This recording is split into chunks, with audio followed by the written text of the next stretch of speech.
കർത്താവിനെ മുഖാമുഖം കാണാൻ പോവുകയാണ്. हम लोग बहुत जल्द प्रभु को आमने सामने देखने वाले हैं. നമ്മുടെ ജീവിതത്തിലെ ഏറ്റവും വലിയ ഭാഗ്യമാണ് കർത്താവിനെ കാണുക എന്നത്. हमारे एक विश्वासी के जीवन में सबसे बड़ा भाग्य अवस्था, धन्य अवस्था है कि वो प्रभु को एक दिन आमने सामने देखेगा. കർത്താവിന്റെ പരിശുദ്ധിയിൽ കർത്താവ് പറയുകയുണ്ടായി, എന്നെ കാണുന്ന കണ്ണ് ഭാഗ്യമുണ്ട്. प्रभु जब इस दुनिया में रहते समय में जब वो सेवा किया, उस समय में प्रभु ने एक बात कहा कि धन्य है वो आंखें जिसने मुझे देखा है. പ്രവാചകന്മാരും അനേക ദേവദാസന്മാരും എന്നെ കാണാൻ ആഗ്രഹിച്ചു, പക്ഷെ അവർ കണ്ടില്ല. പക്ഷെ നിങ്ങൾക്ക് എന്നെ കാണാൻ കഴിഞ്ഞു. बहुत सारे प्रभु के दासों को और भक्तों को और भविष्यवक्ताओं को, उन लोग को मुझे देखने का चाहत था, परंतु उन लोग का अवसर नहीं मिला, परंतु तुम लोग को वो अवसर मिला. കർത്താവ് തന്നെ കാണുന്ന ആൾക്കാരോട് ആരൊക്കെ തന്നെ കാണും അവരോടുള്ള ബന്ധത്തിൽ ഗിരിപ്രഭാഷണത്തിലൂടെ ചില കാര്യങ്ങൾ പറയുന്നുണ്ട്. तो प्रभु को जिन जिन लोग प्रभु को जाकर मिलने वाले हैं या प्रभु के साथ आमने सामने रहकर मिलने हो पाएगा, उनके विषय में प्रभु जब पहाड़ी उपदेश में बात करते समय में प्रभु हिंट देकर बात करता है. അവൻ പർവ്വതത്തിൽ കയറി, प्रभु पर्वत पे चढ़ा, അവിടെ ഏകദേശം 10 കൂട്ടം കാര്യങ്ങൾ പറയുന്നുണ്ട് ഭാഗ്യവാന്മാരുടെ പട്ടിക. और फिर भाग्य है, धन्य है बोलकर ऐसा लगभग 10 बातें उसके विषय में कहा. എന്നാൽ ലോകത്തിന്റെ ദൃഷ്ടിയിൽ കർത്താവ് പറഞ്ഞ ആ കാര്യങ്ങളൊന്നും ലോകത്തിന് അത് മനസ്സിലാകത്തില്ല. ആത്മാവിൽ ദരിദ്രരായവർ ഭാഗ്യവാന്മാർ, ലോകം എങ്ങനെ അത് മനസ്സിലാകും? परंतु तो ये वचन, ऐसे वचन जो पहाड़ी उपदेश में आकर प्रभु जब कहता है कि धन्य है वे जो आत्मा में दरिद्र है, ऐसा ये बात जब संसार को ये जब बात पढ़कर ग्रहण या सुनेंगे तो उन लोगों को ये बात समझ में नहीं आए, क्योंकि ये आत्मिक विषय है. ദുഃഖിക്കുന്നവർ ഭാഗ്യവാന്മാർ, धन्य है वे जो आज दुखी है. ലോകത്തിന് അത് മനസ്സിലായില്ല. कि ये बात संसार में समझ में आएगा क्या? അപ്പോൾ അവിടെ പറയുന്ന അനുഗ്രഹങ്ങളൊക്കെയും നമ്മളിൽ എത്തിച്ചേർന്ന് ഭാഗ്യവാന്മാരാകാൻ ഒരു തടസ്സം നമുക്ക് പിന്നെ അവസരിക്കും. तो उधर लिखा हुआ जो धन्य है वे करके जो विषय वहां पर बोला गया है, वो सब विषय हमारे जीवन में आशीष होने के लिए, फायदा होने के लिए एक भाग अभी भी बाकी है. जो वो बात पूरा होगा तो ये सारा आशीष फिर हमारा हो जाएगा.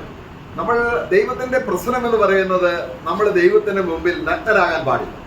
परमेश्वर का विषय में जो सबसे बड़ा विषय, जो मेन मुद्दा जो परमेश्वर हमेशा सीरियसली लेता है, वो ये है कि जो परमेश्वर की उपस्थिति में खड़ा रहेगा वो कभी नंगा पाया नहीं जाना चाहिए. നമ്മൾ ആദാമിനെ കുറിച്ച് കാണുന്നുണ്ട്. आदम के विषय में हम देखते हैं, സ്വയം നഗ്നത മറക്കാൻ ശ്രമിക്കുന്നു. उसने खुद से अपने नंगापन को छुपाने का कोशिश किया. അപ്പോൾ ദൈവം പറയുകയാണ്, परमेश्वर ने कहा, എന്റെ മുമ്പിൽ നിൽക്കുന്നവൻ നഗ്നനാകാൻ പാടില്ല. मेरे सामने खड़े रहने वाला व्यक्ति नंगा नहीं रहना चाहिए. ആദ്യമായിട്ട് കർത്താവ് ചെയ്യുന്ന ഒരു പദ്ധതിയാണ് ഒരു കുഞ്ഞാടിനെ അറുത്ത് ആ കുഞ്ഞാടിന്റെ തോൽ കൊണ്ട് അവരെ ഉടുപ്പിച്ചു. इसीलिए पहले बार हम देखते हैं कि प्रभु वहां पर एक कार्य करके परमेश्वर ने एक पशु को वध करके उसका फिर चमड़ा लेकर आदम और हव्वा को उसको वस्त्र बनाया. അപ്പൊ ഗിരിപ്രഭാഷണത്തിൽ പറയുന്ന ഭാഗ്യ പഠനയിൽ, ആ ഭാഗ്യ പരമ്പരയിൽ ആദ്യത്തെ ഭാഗ്യവത്തെ കുറിച്ചാണ് നമ്മൾ ഇവിടെ കാണുന്നത്. ആദാമിനെ ദൈവം ഉടുപ്പിച്ചു, നഗ്നത മാറ്റി. तो वहां पर जब हम लोग जब वो पहाड़ी उपदेश में पढ़ते समय में जो पहला धन्य बात है करके हम लोग जो 5वां अध्याय में पढ़ते समय में वो जो मन के दीन है करके, तो ये डायरेक्टली इसका इफेक्ट आदम के जीवन में देखते हैं. जब प्रभु ने आदम को जब वस्त्र पहना दिया का बात को दर्शाता है वो. അപ്പോൾ ആദാമിന്റെ ജീവിതത്തിൽ ആദാം ദൈവത്തോട് അടുത്ത് വരുമ്പോഴെല്ലാം അവൻ എങ്ങനെയുണ്ട്? ഉടുപ്പുണ്ട്. तो जिसके वजह से अभी क्योंकि प्रभु ने उसको वस्त्र पहना दिया, अभी आदम का अवस्था क्या हो गया? उसके पास वस्त्र होकर अभी नंगा ना पाया जाए, वैसा रीति से वस्त्र पहनकर वो प्रभु में दीन होकर अभी वो आ रहा है. ആദാം അനുഗ്രഹിക്കപ്പെട്ടവനാണോ? क्या आदम आशीषित व्यक्ति है क्या? क्योंकि प्रभु ने उसको वस्त्र पहना इसलिए आशीषित है. അപ്പോൾ ക്രിസ്തീയ ഉപദേശം തുടങ്ങുമ്പോൾ, इसीलिए जब मसीही उपदेश को जब हम देखें तो നമ്മള് റോമലേഖനത്തിലാണ് അപ്പോസ്തലൻ പൗലോസ് നമ്മുടെ ക്രിസ്തീയ ഉപദേശത്തിന്റെ അടിത്തറയിടുന്നത്. तो रोमियो का पुस्तक से है, हम देखते हैं प्रेरित पौलुस ने मसीह लोगों के लिए जो उपदेश का जो नींव का पहला पड़ाव या मेन पड़ाव वहां से शुरू किया. അവിടെ ദൈവം നമ്മളെ എങ്ങനെ ഭാഗ്യവാനാക്കി എന്നുള്ളതിന്റെ ഒരു പൂർണ്ണ ചിത്രം നമുക്ക് ആ വചനം വായിക്കുമ്പോൾ, റോമലേഖനം അതിന്റെ 4-ാം അധ്യായം 5-6 വാക്യങ്ങൾ വായിക്കുമ്പോൾ കാണാൻ കഴിയും. तो मसीह में किस रीति से हम लोग धन्य हो चुके हैं करके पौलुस ने जब मंडली के लिए, कलीसिया के लिए जब उपदेश जब डालते समय में, रोमियो का पुस्तक 4 का 5 और 6 में जब पढ़ते समय में किस रीति से हम लोग धन्य है करके हम पढ़ते हैं. परंतु जो काम नहीं करता वरन भक्तिहीन के धर्मी ठहराने वाले पर विश्वास करते हैं, उसका विश्वास उनके लिए धार्मिकता गिना जाता है। जिसने परमेश्वर बिना कर्मों के धर्मी ठहराता है, उसे दाऊद भी धन्य कहता है। അപ്പോൾ ആരാണ് അവൻ ഭാഗ്യവാൻ? तो धन्य कौन है? जिसको परमेश्वर धर्मी ठहराता है। हाँ, ഏതൊരുവനെ ദൈവം നീതിമാനാക്കുന്നു, जिसको परमेश्वर धर्मी ठहराता है, അല്ലെങ്കിൽ പാവം ക്ഷമിച്ചു കിട്ടുന്നു, या फिर नीचे हम पढ़ते हैं कि जिसका पाप का क्षमा हो चुका है। അപ്പോൾ ഈ ഒരു അവസ്ഥ ദൈവസന്നിധി വരുമ്പോഴെല്ലാം ഉണ്ടായിരിക്കണം.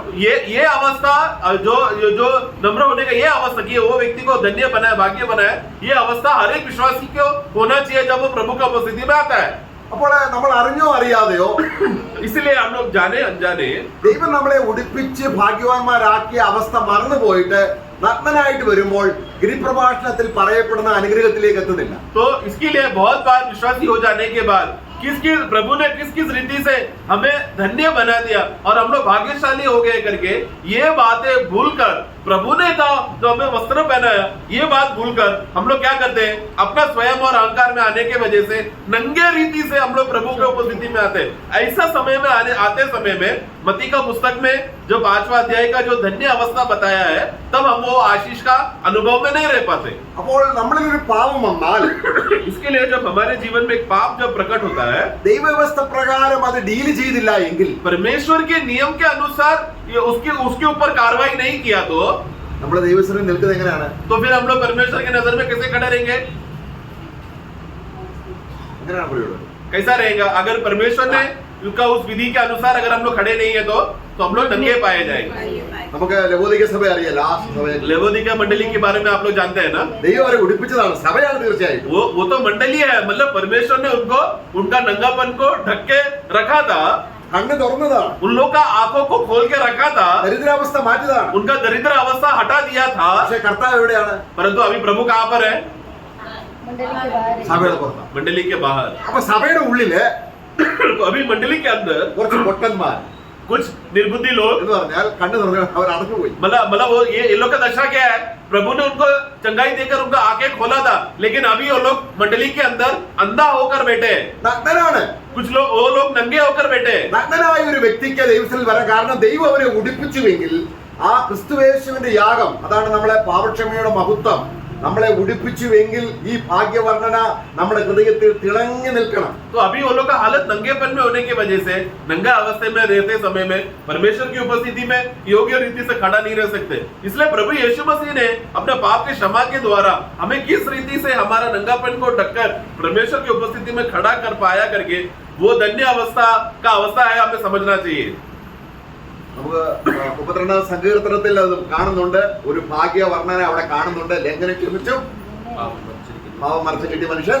तो हम लोग भाग्यवान। भजन संगीता 32 में हम लोग वहां पर पढ़ते समय में एक धन्य अवस्था को हम देखते हैं।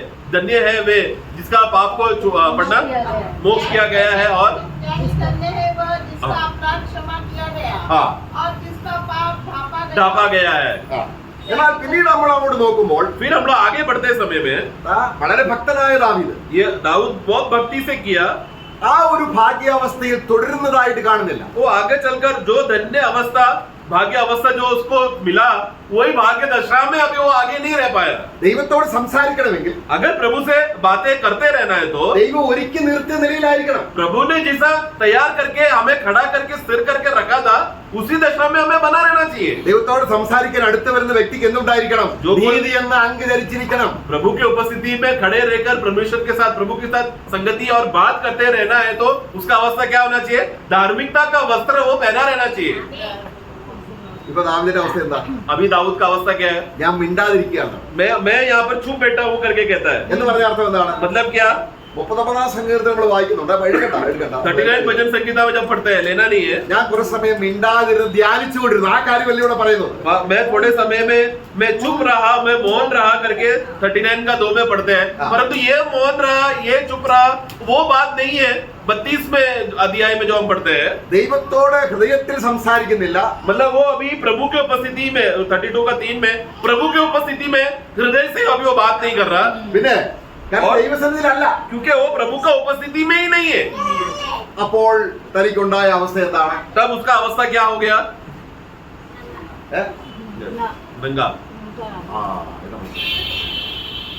അപ്പോൾ ദൈവം ഉടുപ്പിച്ച ഒരു വ്യക്തിക്ക് इसलिए प्रभु ने जिस व्यक्ति को वस्त्र पहनाया ദൈവസാന്നിധ്യം പിന്നീട് ബോധ്യമാകാതെ വരുമ്പോൾ और फिर वो व्यक्ति परमेश्वर का उपस्थिति का बोध्य से अगर वो दूर हो जाता है, वंचित हो जाता है, तो ദാവീദ് പിന്നെയും ദേവാലയത്തിലൊക്കെ പോയി. दाऊद तो बाद में मंदिर में सब गया.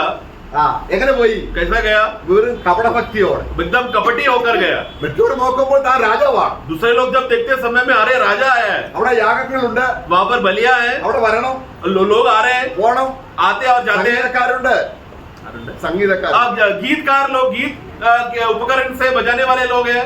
പക്ഷേ ഹൃദയാവസ്ഥ എന്തായിരുന്നു? परंतु दिल का अवस्था क्या था? ദൈവത്തിന് അവളോട് മിണ്ടാൻ പറ്റില്ല. जिसके वजह से प्रभु उससे अभी बात नहीं कर पा रहा. അപ്പോൾ നമ്മൾ എന്തെങ്കിലും സംസാരിക്കുക എന്നുള്ളതല്ല, तो इसके लिए मैं जाकर कुछ प्रभु से बोलता हूँ, मैं प्रार्थना करता हूँ, मेरा बोलना नहीं है विषय, ദൈവം നമ്മളോട് സംസാരിക്കണം. बल्कि प्रभु हमसे बात करना चाहिए. എപ്പോൾ സംസാരിക്കും? कब बात करेंगे? ദൈവം നിർത്തിയ നിലയിൽ നിൽക്കണം. प्रभु जिस रीति से हमें खड़ा करके रखा है उसी दशा में बने रहेंगे. तो നിന്നെ കണ്ടുകൂടാത്ത അവസ്ഥയിൽ നീ അന്യനായിരുന്നു. एक समय में हम लोग, हमारा हालत ऐसा था कि हमें कोई देख नहीं सकता था. हम लोग अन्य और पराये जैसे थे, हमें कोई देख भी नहीं सकते थे. എന്നെ കണ്ടാൽ ഒളിച്ചു പോകുന്നവനായിരുന്നു. मतलब मुझे जो भी देखता था वो लोग छुप के दूसरे रास्ते से चले जाते थे. എന്നാൽ परंतु നിന്നെ ഇനി ഒരിക്കലും ഓടിപ്പോകാത്ത രീതിയിൽ നിന്നെ ഉടുപ്പിച്ചു. परंतु अभी कोई भी ऐसा हालत में ना हो, फिर से दोबारा हालत में ना हो, प्रभु ने हमारे ऊपर दया दिखाकर हमको पहला वस्त्र पहनाया. അവിടെ അവൻ പിന്നീട് അവൻ പറയുകയാണ്, फिर वो कहता है, അവിടെ നമ്മൾ അതിന്റെ താപ്പുള്ള വാക്യങ്ങൾ വായിക്കും, 32 സങ്കീർത്തനത്തിന്റെ താപ്പുള്ള വാക്യങ്ങൾ വായിക്കുമ്പോൾ वही 32वां अध्याय में जब हम नीचे नीचे के वाक्य में पढ़ते समय में 6 അധ്യായത്തിന്റെ ബി പാർട്ട് വായിക്കുക. 6 का बी पार्ट में സോറി 32ന്റെ 6 വാക്യത്തിന്റെ ബി പാർട്ട്. 6 वाक्य का बी पार्ट, जिससे जब जल की बड़ी बाढ़ आए हाँ। वो भी उस भक्त के पास हाँ। न पहुंचेगी. പെരുവെള്ളം കവിഞ്ഞു വരുമ്പോൾ बहुत सारे पानी का बाढ़ भी मेरे सामने आए तो അത് നിന്റെ അടുക്കലോളം എത്തുകയില്ല. वो भी वो तेरे निकट नहीं आएगा. കാര്യം എന്താണ്? कारण क्या है? 6 വാക്യത്തിൽ 5 മുതലുള്ള വാക്യങ്ങൾ പറയുന്നുണ്ട്. क्योंकि 5वां वाक्य से वहां पर एक बात हुआ, ഇത് നിമിത്തം इस कारण निमित्त ഏത് ഭക്തനും, जो कोई भी भक्त, ആരാണ് ഭക്തൻ? भक्त कौन है? ദൈവം തന്റെ അങ്കികൾ ഉടുപ്പിച്ചവൻ. मतलब जिसको प्रभु ने वस्त्र पहनाकर खड़ा करके रखा है, वो है परमेश्वर का सच्चा भक्त. അപ്പൊ ക്രിസ്തുവിനെ ധരിച്ചുവെങ്കിൽ मतलब एक बार मैंने एक व्यक्ति ने मसीह को धारण कर लिया है तो അടുത്ത ക്ഷണം अगला क्षण ഏത് സമയത്തും പ്രാർത്ഥിക്കാൻ वो कोई भी परिस्थिति में तुरंत प्रभु के साथ प्रार्थना कर सकता है, बात कर सकता है. उस मुकाम में वो पहुंच चुका है. ദൈവത്തിന് അവനോട് സംസാരിക്കാം, प्रभु उससे बात कर सकता है അവർ ദൈവത്തോട് और സംസാരിക്കും. वो प्रभु से बात कर सकता है. ദാവീദിന്റെ അവസ്ഥ മാറിയത് കണ്ടോ? अब दाऊद का हालत देखो बदल गया. എങ്ങനെ താൻ വീണ്ടും തന്റെ ഉടുപ്പപ്പെട്ട അല്ലെങ്കിൽ ദൈവസന്നിധിയിൽ സംസാരിക്കത്തക്ക നിലയിലെത്തി. तो अभी कैसा यहाँ पर दाऊद पुनर्स्थापित हुआ, वापस जो नंगा दशा में था वापस कपड़ा पहनने वाला दशा में हो गया और प्रभु से का संगति का वापस लाभ उठा पाया. पाप क्षमा कबूल किया. ഇത് നമ്മള് പാപക്ഷമ കിട്ടിയവർ ശരിക്കും ഓരോ ദിവസവും ഇത് മനസ്സിലാക്കേണ്ട ഒരു കാര്യം. तो इसलिए जो पाप क्षमा पाए हुए व्यक्तियों को प्रतिदिन जानने वाली एक बात है. അഭിഷിക്തനായ ദാവീദിന് अभिषेक दाऊद ഇങ്ങനെ വസ്ത്രമില്ലാത്ത അവസ്ഥയിൽ അല്ലെങ്കിൽ ദൈവത്തോട് ഒരു സംസാരമില്ലാതെ കപടഭക്തിയിൽ എത്ര നാൾ ജീവിച്ചു? दाऊद अभी यहाँ पर जब वो पाप का जन्म करने के बाद प्रभु का संगति से दूर होकर जब वो नंगापन में रहा और बात प्रभु के साथ बात नहीं कर पाया, ऐसा कितना समय तक रहा वो? लगभग 1 साल. ഒരു വർഷത്തോളം നാദാം പ്രവാചകൻ വരുന്നത് വരെ. जब वो लगभग 1 साल, जब तक नादान भविष्यवक्ता ने आकर उसको समझाया नहीं कि भाई तू क्या कर रहा है, तब तक मतलब वो लगभग आसपास 1 साल का समय तक की बात था. അപ്പോൾ അവൾ പറയുകയാണ്, तो वहां पर कहता है, പക്ഷേ ഈ ദിവസങ്ങളിലൊന്നും എനിക്ക് ഒരു സൗഖ്യമുണ്ടായിരുന്നില്ല. इन दिनों में है वाक्य 3 में हम पढ़ते 32 का 3 में कि इन दिनों में वो कोई भी प्रभु के साथ का शांति बन और कोई भी आशीष ना ही कोई एक चंगाई का एक तंदुरुस्ती का अवस्था तो दाऊद के जीवन में नहीं हुआ. നിത്യമായ ഞെരുക്കത്താൽ എന്റെ അസ്ഥികൾ ക്ഷയിച്ചു പോയി. तो 3 पढ़ना. जब मैं चुप रहा हाँ. तब दिन भर कराते कराते मेरी हड्डियां तो कहराते मेरा हड्डियां क्या हो गई? पिघल गई. पिघल गई या सूख गई या मुरझा गई. ഇതാണ് ശരിക്കും പാപക്ഷമ കിട്ടി വീണ്ടും ജന്മം പ്രാപിച്ച ദൈവവുമായിട്ട് നിരപ്പ് വന്ന ഒരു വ്യക്തിയുടെ അനുഭവം. देखो अब ये कौन है? देखो प्रभु का सच्चा भक्त, उद्धार का अनुभव पाया हुआ भक्त का हालत देखो क्या है अभी. ദാവീദിന് അറിയാമോ ഞാൻ ദൈവത്തിൽ നിന്ന് അകന്നാണ് ജീവിക്കുന്നത്? तो तभी दाऊद को मालूम था क्या कि वो प्रभु से दूर रह रहा है करके? അറിയാം, അതല്ല തന്റെ അസ്ഥികൾ നമ്മുടെ നിത്യമായ ഞരക്കം അസ്ഥികൾ ഒടിഞ്ഞു പോയി. ആ അസ്ഥി അല്ല ഒടിഞ്ഞത് അദ്ദേഹം. उसका शारीरिक हड्डियां का टूट गया करके सूख गया करके नहीं वहां पर कह रहा, उसका मतलब ऐसा नहीं है. അവിടെ വായിക്കുന്ന നിത്യമായി എന്നുള്ള മലയാളത്തിൽ അങ്ങനെയല്ല. ഓൾ ദ ഡേ ലോങ്, എല്ലാ ദിവസവും എന്റെ ഒരാട് അസ്ഥി ഒടിഞ്ഞാൽ എങ്ങനെയിരിക്കും? तो नित्य भर करके शब्द वहां पर आते समय सर्वदा काल के लिए नहीं, प्रतिदिन मतलब दिन भर मेरा हड्डियां दिन भर है। दिन भर है नहीं, हाँ। दिन भर मेरा हड्डियां जो है सूखा हुआ पिघला हुआ अवस्था में था. മലയാളത്തിൽ അത് തെറ്റാണ്. मलयालम में वो नित्य भर मेरा हड्डी टूटा ऐसा करके ഓരോ है. ദിവസവും प्रतिदिन എനിക്ക് ദൈവവുമായിട്ട് ബന്ധമില്ലാത്തതിന്റെ ഭാരം എനിക്കുണ്ടായി. मतलब प्रतिदिन, क्योंकि एक साल तक ये सूखा हुआ मुरझा हुआ अवस्था, ये उसका बोझ वो उसको सहता रहा हो. നിന്റെ കൈ എന്റെ മേൽ ഭാരമായിരുന്നു. और तेरा हाथ मेरे ऊपर एक बोझ था. അപ്പൊ ദൈവം ഉടുപ്പിച്ചവൻ मतलब जिसको प्रभु ने कपड़ा वस्त्र पहनाया था നഗ്നനായിട്ട് വന്നാൽ और फिर वो नंगा होकर आया, तो ദൈവം അവനെ തിരിച്ചു കൊണ്ടുവരാനായിട്ട് अभी परमेश्वर उसको वापस पुनर्स्थापित करने के लिए ദൈവം അവനോട് മിണ്ടതില്ല. प्रभु क्या करेगा? उससे बात नहीं करेगा. അപ്പോൾ നമ്മൾ എന്തായും ഭക്തരെ പോലെ സംസാരിക്കുന്നതായിരിക്കും. तो ऐसे समय में हम लोग क्या करते हैं? कपटी होकर, कपट भक्ति दिखाकर, मैं प्रभु के साथ बहुत निकट हूँ, प्रभु का गहरा अनुभव है बोलकर बाहरी रीति से कपटी भक्ति करने लगते हैं. അദ്ദേഹം അവിടെ 51 സങ്കീർത്തനമാണ് ഇതിന്റെ പശ്ചാത്തലം. तो 51 भजन संगीता इसका बैकग्राउंड है. അദ്ദേഹം അവിടെ വേദനിക്കുന്നുണ്ട്. वो वहां पर दर्द और वेदना में, पीड़ा में है. അദ്ദേഹം പറയുന്നു, और वो कहता है, എനിക്ക് 51 സങ്കീർത്തനം 8-ാം വാക്യത്തിൽ പറയാണ്, 51 का 8 में वो कहता है, ഇസ്രായേലിന്റെ സുവർണ രാജ്യത്തിലെ രാജാവ് പറയാണ്, അഭിഷിക്തൻ പറയുകയാണ്, इस्राएल का सबसे मूल्यवान राजा, अभिषिक्त राजा ये बात में बोल रहा है. ദേവാലയത്തിൽ പുരോഹിതന്മാർ ആനന്ദിക്കുകയാണ്. वहां पर देखो मंदिर में तो याजक लोग आनंद कर रहे हैं, ഇവിടെ ഞാനിതാ परंतु मैं സന്തോഷവുമില്ല ആനന്ദവുമില്ല. 8 पढ़े. मुझे हर्ष और आनंद की बातें सुना. ആണോ? हाँ, मुझे जो हड्डियां क्यों? उसको हर्ष और आनंद की बात सुना, मतलब दाऊद के अंदर हर्ष और आनंद का अनुभव नहीं है. അസ്ഥികൾ എങ്ങനെയാണ്? और आगे जिससे जो हड्डियां तूने तोड़ डाली है हाँ वे मगन हो जाए. हाँ, देखो हड्डी जो टूटा मतलब मुरझाया हुआ, सूखा हुआ जो हालत है, वो वापस फूल सके. ആത്മീയ അർത്ഥത്തിൽ പറയുകയാണ്, ये तो ये आत्मिक अर्थ है प्रियो, उसका असली हड्डी टूटा नहीं था, മനസ്സിലൊരു സ്വസ്ഥതയില്ല, मतलब उसका मन में एक विश्राम नहीं था, ഒരു വരണ്ട അവസ്ഥ. एक मुरझाया हुआ अवस्था. അപ്പോഴും ഭക്തൻ എന്ന രീതിയിൽ അഭിനയിക്കുന്നു. तभी भी बाहर से वो एक भक्ति है बोलकर, भक्त है बोलकर सबके सामने नाटक कर रहा है. ഞാനൊന്ന് ഉല്ലസിക്കാൻ, मुझे थोड़ा हर्ष होने के लिए, താൻ ലോകപ്രകാരം സന്തോഷിക്കാൻ എല്ലാ വകയുണ്ട്. उसको देखो संसारिक रीति से आनंद करने के लिए सब प्रकार की चीजें वस्तुएं उसके पास है. വളരെ ശ്രേഷ്ഠമായ തീന്മേശയുണ്ട്. वहाँ पर भोजन करने के लिए बड़ा बड़ा भोजन का मेज वहाँ पर रखा हुआ है. തനിക്ക് ശ്രേഷ്ഠന്മാരായ മന്ത്രിമാരുണ്ട്, बड़े बड़े ज्ञानी मंत्री लोग हैं, അതിഥികളുണ്ട്, मेहमान आते हैं അവിടെ ദർബാറാണ് എല്ലാ ദിവസവും. और रोज दरबार होता है वहाँ पर. പക്ഷേ ദാവീദിന് परंतु ऐसे हालत में भी खुशी का माहौल बाहर रहते समय में दाऊद का अंदर हालत क्या है? दुखी है. ഇത് നമ്മുടെ സത്യാവസ്ഥയല്ലേ? क्या ये हमारा असली हालत नहीं है क्या? എന്നിട്ട് നമ്മൾ എങ്ങനെ तो ऐसा हालत रहकर भी हम क्या करते हैं? कपटी करते हैं. നമ്മുടെ സത്യാവസ്ഥ തുറന്നു പറയാം. इसलिए प्रियो हमारा असली हालत क्या है प्रभु के सामने आकर बताना है. അവസാനം വന്നത് എന്ത് ചെയ്തു? फिर उसने क्या किया? ഞാൻ എന്റെ പാവം मैं मेरा पाप को मैं कबूल करता हूँ. 32 का 5. അപ്പൊ പാപക്ഷമ കിട്ടിയ വ്യക്തി मतलब जिस व्यक्ति को एक बार पाप का क्षमा मिल चुका है ആ പാപക്ഷമയുടെ സന്തോഷമില്ലാതെ വരുമ്പോൾ और फिर उसके बाद आगे चलकर प्रभु ने मेरा पाप को क्षमा किया था, वो आनंद जो उद्धार का आनंद था, वो जब खम होते रहते समय में भी നമ്മൾക്ക് അവിടെ നമ്മൾ 63 സങ്കീർത്തനം അതിന്റെ 6-ാം വാക്യത്തിൽ 63 भजन संगीता का 6 में हम पढ़ते हैं, അദ്ദേഹം അവിടെ പറയാണ്, എന്റെ പ്രാണൻ मेरा प्राण. മജ്ജയും മേധസ്സും കൊണ്ട് എന്ന പോലെ തൃപ്തി 5 വന്നിരിക്കുന്നു. पढ़ना, हिंदी में 5 है पढ़े. चर्बी हाँ, मेरा मन और चर्बी जितने भोजन से तृप्त हो गया है.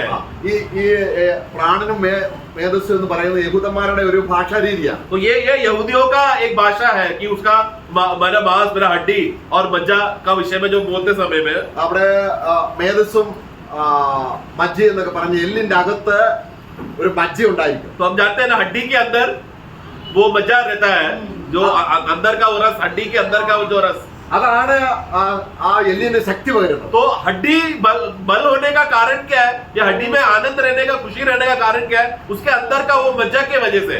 എന്നാൽ മേധസ് എന്താണ്? और मेदस चर्बी क्या है? ഈ എല്ലിന്റെ പുറത്ത് और यही हड्डी के बाहर വളരെ സുന്ദരമായ മാംസം, मतलब एक सौम्य रीति से, मतलब हड्डी जो कड़क होने पर भी उसके ऊपर चर्बी लगने की वजह से एक मुलायम रीति से सौम्य अवस्था रहने को कहते हैं चर्बी। യോസഫ് കണ്ടില്ലേ, വളരെ ക്ഷീണിച്ച മൃഗം, എന്താ മേധസ് ഇല്ല. यूसुफ ने जब सपना देखा तो उसने 7 बैलों को कैसा देखा? एकदम सूखा हुआ हड्डी जैसा, मतलब जान नहीं है उसमें। അപ്പൊ മേധസ് എന്തിനെ കാണിക്കുന്നു? तो चर्बी किसको दिखाता है? സൗന്ദര്യത്തെയാണ് കാണിക്കുന്നത്. सुंदरता को दिखाता है। ഇത് മജ്ജയെ और കാണിക്കുന്നു. हड्डी के अंदर का जो मज्जा है, അപ്പോൾ എന്റെ പ്രാണന്റെ മേധസ്സും എന്റെ പ്രാണന്റെ മജ്ജയും കർത്താവാണെന്ന്. उसका 5 शुरुआत 5 फिर से पढ़ना। मेरा जीव मानव चर्बी हाँ। और चिकने भोजन से हाँ, चिकना मतलब चर्बी एक शब्द आया, बट उसके बाद जो हड्डी के अंदर का जो चिकना भोजन, यानी कि हड्डी के अंदर का जो मज्जा, ये अभी दाऊद का अनुभव क्या हो गया? ये मेरा चर्बी और ये मेरा जो मज्जा है, चिकना भोजन, ये अभी मेरा परमेश्वरी, तू ही मेरा मज्जा और तू ही मेरा चर्बी है। അപ്പോൾ ആ ക്രിസ്തുവിനെ ധരിച്ചുകൊണ്ട് ദൈവസന്നിധി വന്നാൽ, यानी कि जब एक व्यक्ति मसीह को धारण करके जब वो आता है, നമ്മുടെ ബലം ആരാണ്? तब हमारा बल कौन है? കർത്താവ്. प्रभु है। നമ്മുടെ സൗന്ദര്യം ആരാണ്? हमारा सुंदरता कौन है? प्रभु है। हमें। അതാണ് കർത്താവിന്റെ മുന്നിൽ നിൽക്കുമ്പോൾ इसके लिए प्रभु की उपस्थिति में जब खड़े रहते समय में ഈ അവസ്ഥയിൽ അല്ല എങ്കിൽ, ये अवस्था, ये दशा में अगर हम नहीं है तो വേറെ ഒരു ടെക്നിക്ക് കൊണ്ടും നമുക്ക് ആത്മീയ സന്തോഷം വരുത്താൻ കഴിയില്ല. तो कोई और टेढ़ा मेढ़ा रास्ता अपना कर, मैं ऐसा करेगा तो प्रभु मुझसे पूछा जाएगा, वैसा करेगा, ऐसा टेढ़ा मेढ़ा रास्ता करके या कोई टेक्निक ढूंढकर आएगा तो भी प्रभु हमसे आनंदित नहीं रहेगा। അപ്പോൾ ഇത് നിമിത്തം इस कारण 32 വാക്യം വായിക്കുകയാണ്. 32 का 6 में हम पढ़ते हैं, താൻ പാപം ഏറ്റു പറഞ്ഞു, उसने अपना जब, यानी कि जब उसने पाप को अंगीकार किया ദൈവവുമായിട്ടുള്ള പ്രശ്നം തീർന്നു. और प्रभु के साथ का उसका जो भी रुकावट का अवस्था था वो रुकावट हट गया। ഇപ്പോൾ അവൻ ആരാണ്? अभी वो कौन हो गया? വസ്ത്രമുള്ളവനാണ്. वस्त्र धारण करके खड़ा है। Praise the Lord. मैं അവന്റെ ഹൃദയം സന്തോഷിക്കുക. मतलब उसका हृदय अभी हर्ष से आनंदित होकर उल्लास में है। അതുകൊണ്ട് ഏത് ഭക്തനും इस हालत में कोई भी भक्त ഇപ്പോഴും പ്രാർത്ഥിക്കാം. अभी भी प्रार्थना कर, वो उस हालत में होने की वजह से कभी भी वो प्रार्थना कर सकता है। എന്താ പ്രാർത്ഥന ഇല്ലാത്തത് നമ്മുടെ ജീവിതത്തിൽ? हमारे जीवन में प्रार्थना का कमी क्यों है? വസ്ത്രമില്ല, हम लोग, हमारे में वस्त्र नहीं है, പ്രേരണയില്ല. हमें प्रभु के साथ एक अच्छा जीवन जीने का प्रेरणा नहीं आ रहा। ക്രിസ്തുവിന്റെ ആത്മാവ് നമ്മളെ പ്രേരിപ്പിക്കുന്നില്ല. मसीह का आत्मा हमें विवश नहीं कर रहा। ആത്മാവ് നമ്മളെ റോമലേഖനം 8 അധ്യായം പരിശുദ്ധാത്മാവിനെ തന്നതിന് വേണ്ടിയാണ്. रोमियो का पुस्तक 8 में पढ़ते समय में पवित्र आत्मा को क्यों दिया गया है? നമ്മുടെ ബലഹീനതകളിൽ हमारा कमजोरियों में നമുക്ക് പ്രാർത്ഥനയിൽ എപ്പോഴും സഹായമായിരിക്കാനാണ്. क्योंकि हमको प्रार्थना करने नहीं आता, प्रार्थना में मदद करता है पवित्र आत्मा। ആത്മാവ് പ്രാർത്ഥിക്കാൻ നമ്മളെ പ്രേരിപ്പിക്കുന്നില്ല. तो और फिर परंतु नंगापन में रहने की वजह से आत्मा का प्रार्थना का करने का प्रेरणा हमको नहीं मिल रहा, പരിശുദ്ധാത്മാവ് തന്നെ ദുഃഖിച്ചിരിക്കും. क्योंकि पवित्र आत्मा खुद दुखी शोकित है। കാര്യം എന്താണ്? कारण क्या है? വസ്ത്രമില്ല. नंगा है। ദൈവസന്നിധിയിൽ നമ്മൾ നഗ്നരായിട്ടാണ് നിൽക്കുന്നത്. प्रभु के उपस्थिति में विश्वासी है बोल रहा है, परंतु नंगा होकर बैठा है। കർത്താവ് പുറത്താണ്. प्रभु बाहर है। അപ്പോഴും സഭയിൽ കാവിന്റെ രീതിയിലുണ്ട് കാര്യങ്ങളെല്ലാം. तभी भी मंडली के अंदर सब प्रकार का आराधना रीत रिवाज सब चल रहा है, परंतु कबड्डी रीति में सब प्रकार का चल रहा है। അപ്പോൾ ഇത് നമ്മൾ സീരിയസ് ആയിട്ട് കൈകാര്യം. इसलिए प्रियो, ये बातों को गंभीर रीति से हमें देखना है। നീ ഒടിച്ച അസ്ഥികൾ ഉല്ലസിക്കട്ടെ. हे प्रभु, तूने जो तोड़ा, हड्डियों को तोड़ा, वो वापस उल्लास और आनंद करने दो। കുറഞ്ഞ പക്ഷം രക്ഷിക്കപ്പെട്ടുവെങ്കിൽ ആ രക്ഷിക്കപ്പെടുന്ന 1-2 ദിവസങ്ങളിൽ സന്തോഷം കാണും. कम से कम एक नया जन्म पाया हुआ व्यक्ति के जीवन में जब शुरुआती दिन में जब उद्धार पाता है तो कम से कम 3-4 दिन तो मिनिमम उद्धार का आनंद में वो बना रहता है। രക്ഷിക്കപ്പെട്ട ദിവസം സന്തോഷിക്കാതെ വളരെ ദുഃഖിച്ച് രക്ഷിക്കപ്പെട്ടവർ രക്ഷിക്കപ്പെട്ടിട്ടില്ല. तो उद्धार के दिन में ही वो उद्धार मिला करके बोल रहा है, लेकिन आनंद नहीं, खुशी नहीं, उल्लास नहीं, उद्धार का मजा उसमें नहीं है, तो उद्धार ही नहीं पाया है। അവിടെ രക്ഷ എന്ന് പറഞ്ഞാൽ എന്താണ്? क्योंकि उद्धार क्या है प्रियो? അവന്റെ പാപം ക്ഷമിച്ച് उसका पाप क्षमा हो गया, ആത്മാവിനെ ലഭിച്ച് आत्मा मिल गया ദൈവരാജ്യത്തിന്റെ സന്തോഷത്തിലേക്ക് और വരികയാണ്. परमेश्वर का राज्य में का आनंद वो में प्रवेश होकर वो उल्लास कर रहा है। ഭക്ഷണവുമല്ല പാനീയവുമല്ല, क्या परमेश्वर का राज्य खाने पीने में नहीं, നീതിയും സമാധാനവും धार्मिकता और शांति പരിശുദ്ധാത്മാവിന്റെ സന്തോഷം. और पवित्र आत्मा का आनंद। എന്നാൽ അത് തുടരുന്നില്ല. परंतु वो जो आनंद जो पवित्र आत्मा में जो मिल गया था उसमें अभी आगे नहीं बढ़ रहा। അപ്പോൾ നമുക്ക് എന്ത് വേണം? तो अभी क्या करना है? വസ്ത്രം ഉടുത്തവരായിട്ട് वापस वस्त्र पहना हुआ दशा में रहकर ഒറ്റ കാര്യം ചെയ്താൽ മതി. एक ही काम करना है, പാപം पाप को करना है। कबूल करे, अंगीकार करे। എന്നാൽ परंतु ഏറ്റു പറയുമ്പോൾ ശ്രദ്ധിക്കേണ്ട ചില കാര്യങ്ങളെ കുറിച്ചാണ് നമ്മൾ ഇന്ന് ചിന്തിക്കുന്നത്. अभी ऐसा अंगीकार करते समय में कुछ बातें हैं जो हमें ध्यान करना है, उस विषय को थोड़ा हम देखेंगे। 51 സങ്കീർത്തനത്തിൽ അത് വ്യക്തമായിട്ടുണ്ട്. 51 भजन संहिता में जब पढ़ते समय में वो बातों को हम देखते हैं। 32 സംഘങ്ങൾ വായിക്കുമ്പോൾ എന്റെ പാപം അറിയിച്ചു, പെട്ടെന്ന് നീ ക്ഷമിച്ചു തന്നു, സന്തോഷമായി. 32 भजन संहिता का 5 में जब पढ़ते समय में जब मैंने मेरा वो पढ़ना जल्दी, जब मैंने अपना पाप तुझ पर प्रकट किया और अपना अधर्म न छिपाया और कहा मैं यहोवा के सामने अपने अपराधों को मान लूंगा, तब तूने मेरे देखो तब वो शब्द देखो, जब मैंने अपना पापों को अंगीकार किया तब तो ये तुरंत हुआ है ये। എന്നാൽ അവിടെ വിവരിക്കാത്തതും ദാവീദ് ചെയ്തതുമായ ഒരു കാര്യമുണ്ട്. परंतु वहां पर कुछ ऐसा बातें हैं जो बाइबल में लिखा हुआ नहीं है, परंतु दाऊद ने किया। कुछ बातें ऐसे भी है जो वहां पर लिखा नहीं है। അപ്പോൾ അതുകൊണ്ടാണ് നമ്മൾക്ക് തിരുവചന പ്രകാരം അത് എന്താണ്, तो वचन को अगर हम लोग ध्यान करेंगे तो वो क्या क्या बातें था जो दाऊद ने किया। നമ്മളെ ലേവ്യ പുസ്തകം 5-ാം അധ്യായം लेवी का पुस्तक अध्याय 5 എടുത്ത് വായിക്കുമ്പോൾ ഒരുപാട് സമയം പോകുന്നതുകൊണ്ട് ഞാൻ ചുരുക്കമായിട്ട് പറയാം. क्योंकि लेकर पढ़ते समय में जल्दी ज्यादा टाइम जा रहा है, इसलिए मैं शॉर्ट में बता देता। आप सब लोग रेफरेंस लिख देना। ലേവ്യ പുസ്തകം 5-ാം അധ്യായത്തിന്റെ 5, 6, 7 വാക്യങ്ങൾ വായിച്ചാൽ മതി. हाँ, तो आप लोग पढ़ लेना। लेवी का पुस्तक 5 का 5, 6 और 7 में है, പിന്നീട് വായിച്ചാൽ മതി. आप पढ़ लेना बाद में। ഒരു യഹൂദനെ സംബന്ധിച്ചിടത്തോളം അവൻ ശവത്തെ തൊട്ടാൽ, एक यहूदी के संबंध में जब वो एक शव को, लाश को छू लेता है तो, ഏതെങ്കിലും മരിച്ചതിനെ തൊട്ടാൽ, या फिर जो चीज मर चुका है उसको जाके छू लिया तो പിന്നെ അവൻ എന്താണ്, फिर वो क्या हो गया, അവൻ अशुद्ध हो गया। അശുദ്ധ വസ്ത്രമില്ലാത്തവനായി. मतलब उसका हालत अभी नंगेपन में है।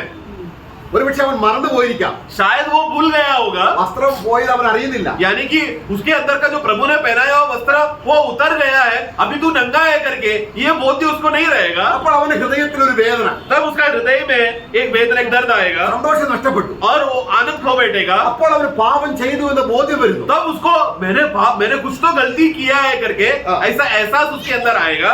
അങ്ങനെ ബോധ്യം വരുമ്പോൾ ऐसा जब एहसास होते, बोध्य होते समय में അവൻ എന്ത് ചെയ്യണം, तब क्या करना, ആ പാപം ഏറ്റു പറയണം. उस पाप को तुरंत अंगीकार करना।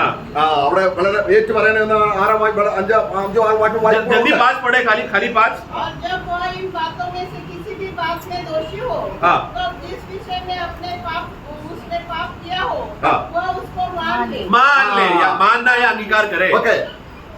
ദാവീദ് എന്താ ചെയ്തത്? दाऊद ने क्या किया, मान लिया ना। എന്നാൽ അത് മാത്രം പോരാ. परंतु उधर उतना ही नहीं, काफी नहीं है अभी। അടുത്ത വാക്യം വായിക്കുന്നത്, अगला वाक्य में जब पढ़ते हैं तो അവൻ ഏറ്റുപറഞ്ഞ പാപം, उसने जो पाप को मान लिया और अंगीकार किया, അത് ദൈവം ക്ഷമിച്ചത് वो पाप को जो क्षमा कर दिया है, ഒരു കുഞ്ഞാടിനെ അകൃത്യയാഗമായിട്ട് അർപ്പിക്കണം. परंतु तो कर दिया है करके उसका सबूत के लिए वो भक्त को क्या करना पड़ेगा, एक दोष बलि चढ़ाना पड़ेगा। അതാണ് इधर विषय ये है। നമ്മൾ വെറുതെ ഏറ്റു പറഞ്ഞതുകൊണ്ട് ക്ഷമിക്കത്തില്ല. मतलब मैं बस अंगीकार कर लिया, मान लिया, ऐसा बोलना काफी नहीं है। പിന്നെന്തായിരിക്കണം, बल्कि क्या होना चाहिए, കുഞ്ഞാട് അറക്കപ്പെടണം. एक दोष बलि चढ़ाना जरूरी है। അപ്പൊ നോക്കണം, ഏറ്റുപറച്ചിൽ കുഞ്ഞാടിനെ ബന്ധപ്പെടുത്താതെ ക്രിസ്തുവിന്റെ മരണം ബന്ധപ്പെടുത്താൻ ചുമ്മാതെ ഏറ്റു പറഞ്ഞു. मतलब അതുകൊണ്ട് नए नियम में कैसे ഏറ്റു പറഞ്ഞത് കൊണ്ട് ഒടിച്ച അസ്ഥികളൊന്നും ഉല്ലസിക്കുന്നില്ല. नए नियम में इसको कैसा हम देखते हैं प्रियो, एक व्यक्ति जब अंगीकार करता है, मान लेता है, मानने के टाइम में यीशु मसीह जो उसके लिए क्रूस पर मरा, वो बात का बलि को वो याद करके अंगीकार करता है। मतलब अंगीकार करने वाला, मेरे लिए एक बलि हुआ, मेरे इस गलती के लिए भी प्रभु को बलि होना पड़ा करके, ये बात को अगर वो जोड़ता नहीं है तो फिर वो भेंट नहीं चढ़ा पा रहा, तो उसका सही समर्पण नहीं है वो। ഇനി നമ്മളത് വിശദീകരിക്കുന്നില്ല. अभी उसका डायरेक्ट और गंभीरता में मैं नहीं जा रहा। അടുത്തത്, आगे ഒരു സഹോദരനോട് പാപം ചെയ്താൽ, जो कोई एक भाई से पाप करे, നമ്മളെ നമ്പേഴ്സ് गणना गिनती അതിന്റെ 5-ാം അധ്യായം 5 മുതൽ 7 വരെയുള്ള വാക്യങ്ങൾ വായിക്കുമ്പോൾ, का 5 अध्याय का 5 से 7 जब हम पढ़ते हैं, रेफरेंस लिख देना। പിന്നീട് വായിച്ചാൽ മതി. रेफरेंस लिख देना। അവിടെ അവന്റെ സന്തോഷം തിരികെ കിട്ടണമെങ്കിൽ, अगर उसको वापस उसको आनंद अगर दोबारा चाहिए तो ആ പാപം ചെയ്ത സഹോദരനോട് പാപം ഏറ്റു പറയണം. सबसे पहले जिस व्यक्ति के साथ, जिस भाई के साथ उसने गलती किया या पाप किया, अधर्म किया है, तो उसको जाकर उसको पास जाके बोलना पड़ेगा, मानना पड़ेगा। 7-ാം വാക്യത്തിൽ 7 में हम पढ़ते हैं, ഇവിടെ നമുക്ക് മനസ്സിലാകാത്ത ചില കാര്യങ്ങൾ, അവിടെ ഇസ്രായേൽ മക്കള് അവര് സമീപസ്ഥരായി താമസിക്കുകയാണ്. तो यहाँ पर देखो, यहाँ पर अभी एक बैकग्राउंड जानना जरूरी है। अभी इजरायली लोग, वो लोग तंबू में सब आपस आजू बाजू में रहते हैं। അപ്പോൾ അടുത്ത വീട്ടിലെ ഒരു കോഴി അവന്റെ, ഞാൻ ഉദാഹരണം പറയാണ്, अभी मैं उदाहरण बता रहा हूँ, ये घटना हुआ ऐसा नहीं, एक उदाहरण बता रहा हूँ। മറ്റേ സഹോദരൻ വീട്ടിലേക്ക് വന്നു. सोचो कि बाजू वाले पड़ोसी का मुर्गी मेरे घर के इस तरफ मेरे घर के आंगन में आ गया. അപ്പോൾ അവിടുത്തെ പിള്ളേർ എന്തോ വിറകെടുത്ത് എറിഞ്ഞു, ആ കോഴി ചത്തു. तो वो जो जिस घर पे आया वो मेरे घर पे अगर आया है तो मेरे घर के बच्चे लोग खेल रहे थे, एक बच्चे ने पत्थर उठाया, मुर्गी के ऊपर मारा और वो मुर्गी मर गई. അവരെന്ത് ചെയ്തു? तो वो लोग ने क्या किया? അയൽവക്കാരൻ അറിയണ്ട, अभी अरे देखो हमारा पड़ोसी को ये बात नहीं जानना चाहिए, നമുക്കത് കറി വെച്ച് കഴിക്കാം. हम लोग क्या करते हैं उसको पका के अच्छा कड़ी बना के खा लेते हैं, സന്തോഷത്തോടെ കഴിച്ചു. आनंद से खा लिया. പക്ഷെ കഴിച്ചു കഴിഞ്ഞപ്പോ ഒരു വരൾച്ച. पर खाने के बाद उसके अंदर वो एक दुखी एक मुरझाया हुआ अवस्था आ गया. അപ്പൊ അടുത്ത വീട്ടിലെ കോഴി അന്വേഷിക്കുന്നുണ്ട്. अभी लेकिन पड़ोसी अभी क्या कर रहा है? उधर उधर ढूंढ रहा है मेरा मुर्गी किधर है करके, ഇവരും ചേർന്ന് അന്വേഷിക്കുകയാണ്. और ये भी जाकर क्या कर रहा है? अरे मेरा पड़ोसी का मुर्गी घूम गया, चलो मैं भी मदद करता हूँ. പക്ഷെ കോഴിയെ അടിച്ചു തിന്ന് मुर्गी को मार के खा के पेट में हजम हो रहा है और वो पड़ोसी का जाके मदद कर रहा है. ദൈവാത്മാവിന് ഹൃദയത്തിൽ ഭാരം കൊടുക്കും. प्रभु का आत्मा उसको हृदय में बोझ देगा. ആ സഹോദരൻ അടുക്കളയിലേക്ക് ചെല്ലാൻ പറയുക. तो तुरंत तो आत्मा क्या बोल रहा है? तू जा अपने भाई के घर में, നിന്റെ കോഴി എങ്ങും പോയില്ല, तेरा मुर्गी किधर भी नहीं गया, ഞങ്ങളതിനെ കൊന്നു, हम लोग ने उसको खा लिया, ഞങ്ങളത് തിന്നു. हमने उसको पका के खा लिया. ഇനി എന്ത് ചെയ്യണം? अभी क्या करना? 5-1 നീ അവന് പകരം കൊടുക്കണം. 5 में 1 भाग का ആ, മുതൽ കൊടുക്കണം. ആ കോഴിയുടെ വില എത്രയാണ്? तो मुर्गी का जो दाम है हाँ। वो दाम भी देना है, हाँ। और वो दाम में से 5 का 1 का उसका इंटरेस्ट भी भरना पड़ेगा. പ്രതിശാന്തിക്കായി റിക്കമെൻസ്. उसका मतलब उसने किया हुआ गलती का मन फिरावट के लिए उसका 8 पड़े. परंतु यदि उस मनुष्य का कोई कुटुंबी न हो जिसे दोष का बदला भर दिया जाए 7 का लाश करेक्ट.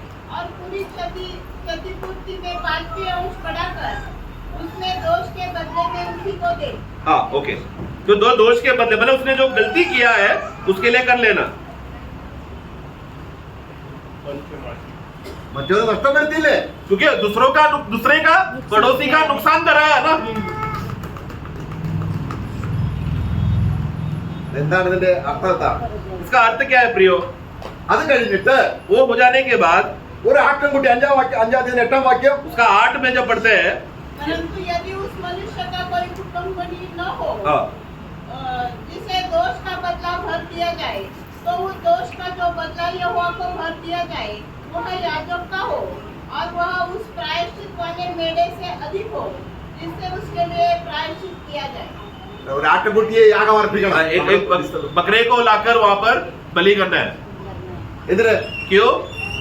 പാപം ഏറ്റു പറഞ്ഞാൽ മാത്രം പോരാ, मतलब सिर्फ पाप का अंगीकार करके मैं गलती किया है सिर्फ बोलना उतना ही काफी नहीं है. നമ്മുടെ ജീവിതത്തിലും हमारे जीवन में भी നാം ഇനി രക്ഷിക്കപ്പെടുന്നതിന് മുൻപാണെങ്കിൽ പോലും हम लोग उद्धार पाने के पहले ही क्यों ना हो, നാം ആർക്കെങ്കിലും നഷ്ടം വരുത്തിയെങ്കിൽ अगर हमने किसी को नुकसान हमने कराया हो, शायद उद्धार पाने के पहले किया होगा, ദൈവത്തിന്റെ ആത്മാവ് लेकिन वो नया जन्म हो जाने के बाद प्रभु का आत्मा നമ്മുടെ ഉള്ളിൽ പ്രേരിപ്പിക്കും. हमारे अंदर प्रेरणा देगा. രക്ഷപ്പെട്ട് കഴിഞ്ഞാൽ तो उद्धार होने के बाद നിരന്തരം നമ്മൾ വരേണ്ട ഒരു കാര്യമാണ്. प्रतिदिन हमारे अंदर आत्मा का कहराने का आवाज या मन फिराने का वो आवाज प्रतिदिन हमारे अंदर आत्मा का एक अनुभव होना चाहिए विश्वासी को. ഏറ്റു പറഞ്ഞാൽ മാത്രമല്ല, सिर्फ बोलकर अंगीकार हाँ मैं मान लेता हूँ मैंने गलती किया, सिर्फ उतना ही नहीं, ആ ഒരു കുഞ്ഞാണ് അർക്കപ്പെട്ടു. बल्कि एक मेमना वध हुआ. നമ്മളുടെ ജീവിതത്തിൽ എന്താണ്? हमारे जीवन में क्या है? ആ പാപം ഏറ്റു പറയും. जब हम लोग पाप का अंगीकार करते കർത്താവേ, हैं, ഞാൻ പാപം ചെയ്തു, हे प्रभु मैंने ऐसा गलती किया प्रभु, പക്ഷെ പാപത്തിന്റെ പേര് പറയത്തില്ല. परंतु मैंने क्या पाप किया उसका नाम नहीं बोलते. ആ പ്രാർത്ഥനയല്ല, मतलब वो प्रार्थना नहीं है. എന്നോട് ക്ഷമിക്കണമേ എന്നല്ല പറയേണ്ടത്. तब हम लोग तो विश्वासी हो जाने के बाद प्रभु मुझे क्षमा करो ऐसा क्षमा का विनती नहीं करना है विश्वासी को. നമ്മൾ പാപം ചെയ്താൽ ദൈവം ക്ഷമിക്കണമെങ്കിൽ ക്രിസ്തുവിൽ കൂടെ മാത്രമേ ഉള്ളൂ. क्योंकि हमारा प्रार्थना करने से प्रभु हमें क्षमा करेगा ऐसा नहीं हो सकता. क्षमा हमेशा यीशु मसीह के बलि के वजह से ही मिलता है. ഇപ്പോൾ ദൈവത്തോട് മിണ്ടാതിരിക്കുന്ന അവസ്ഥയ്ക്ക് മാറ്റം വരുത്തുക. बल्कि अभी विश्वासी बन जाने के बाद जो तू प्रभु से दूर हो गया और प्रभु तेरे साथ चुप है, प्रभु अगर तुझसे बात करना है तो वो हालत को तू बदल. അപ്പൊ എന്തൊക്കെ ചെയ്യണം? तो अभी क्या क्या कर रहा है? ഏറ്റു പറയണം. सबसे पहला मान लेना है. സഹോദരന്മാരാണെങ്കിൽ മുതൽ മുടക്കണം. अगर मैंने किसी भाई के साथ गलती किया है तो मुझे भाई के साथ अंगीकार करके उसका भुगतान करना है. പിന്നെ എന്ത് ചെയ്യണം? फिर क्या?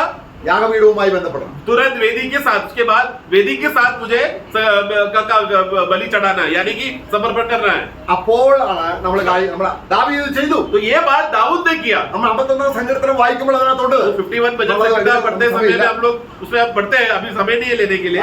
അത് മാത്രമല്ല, तो अभी आगे അവിടെ നമ്മളെ ലേവ്യ പുസ്തകം 23-ന്റെ 27-ാം വാക്യം വായിക്കുമ്പോൾ लेवी का पुस्तक 23 का 27 जब हम पढ़ते हैं, അവൻ ആത്മദമനം ചെയ്യണം वो अभी पश्चाताप भी करना है.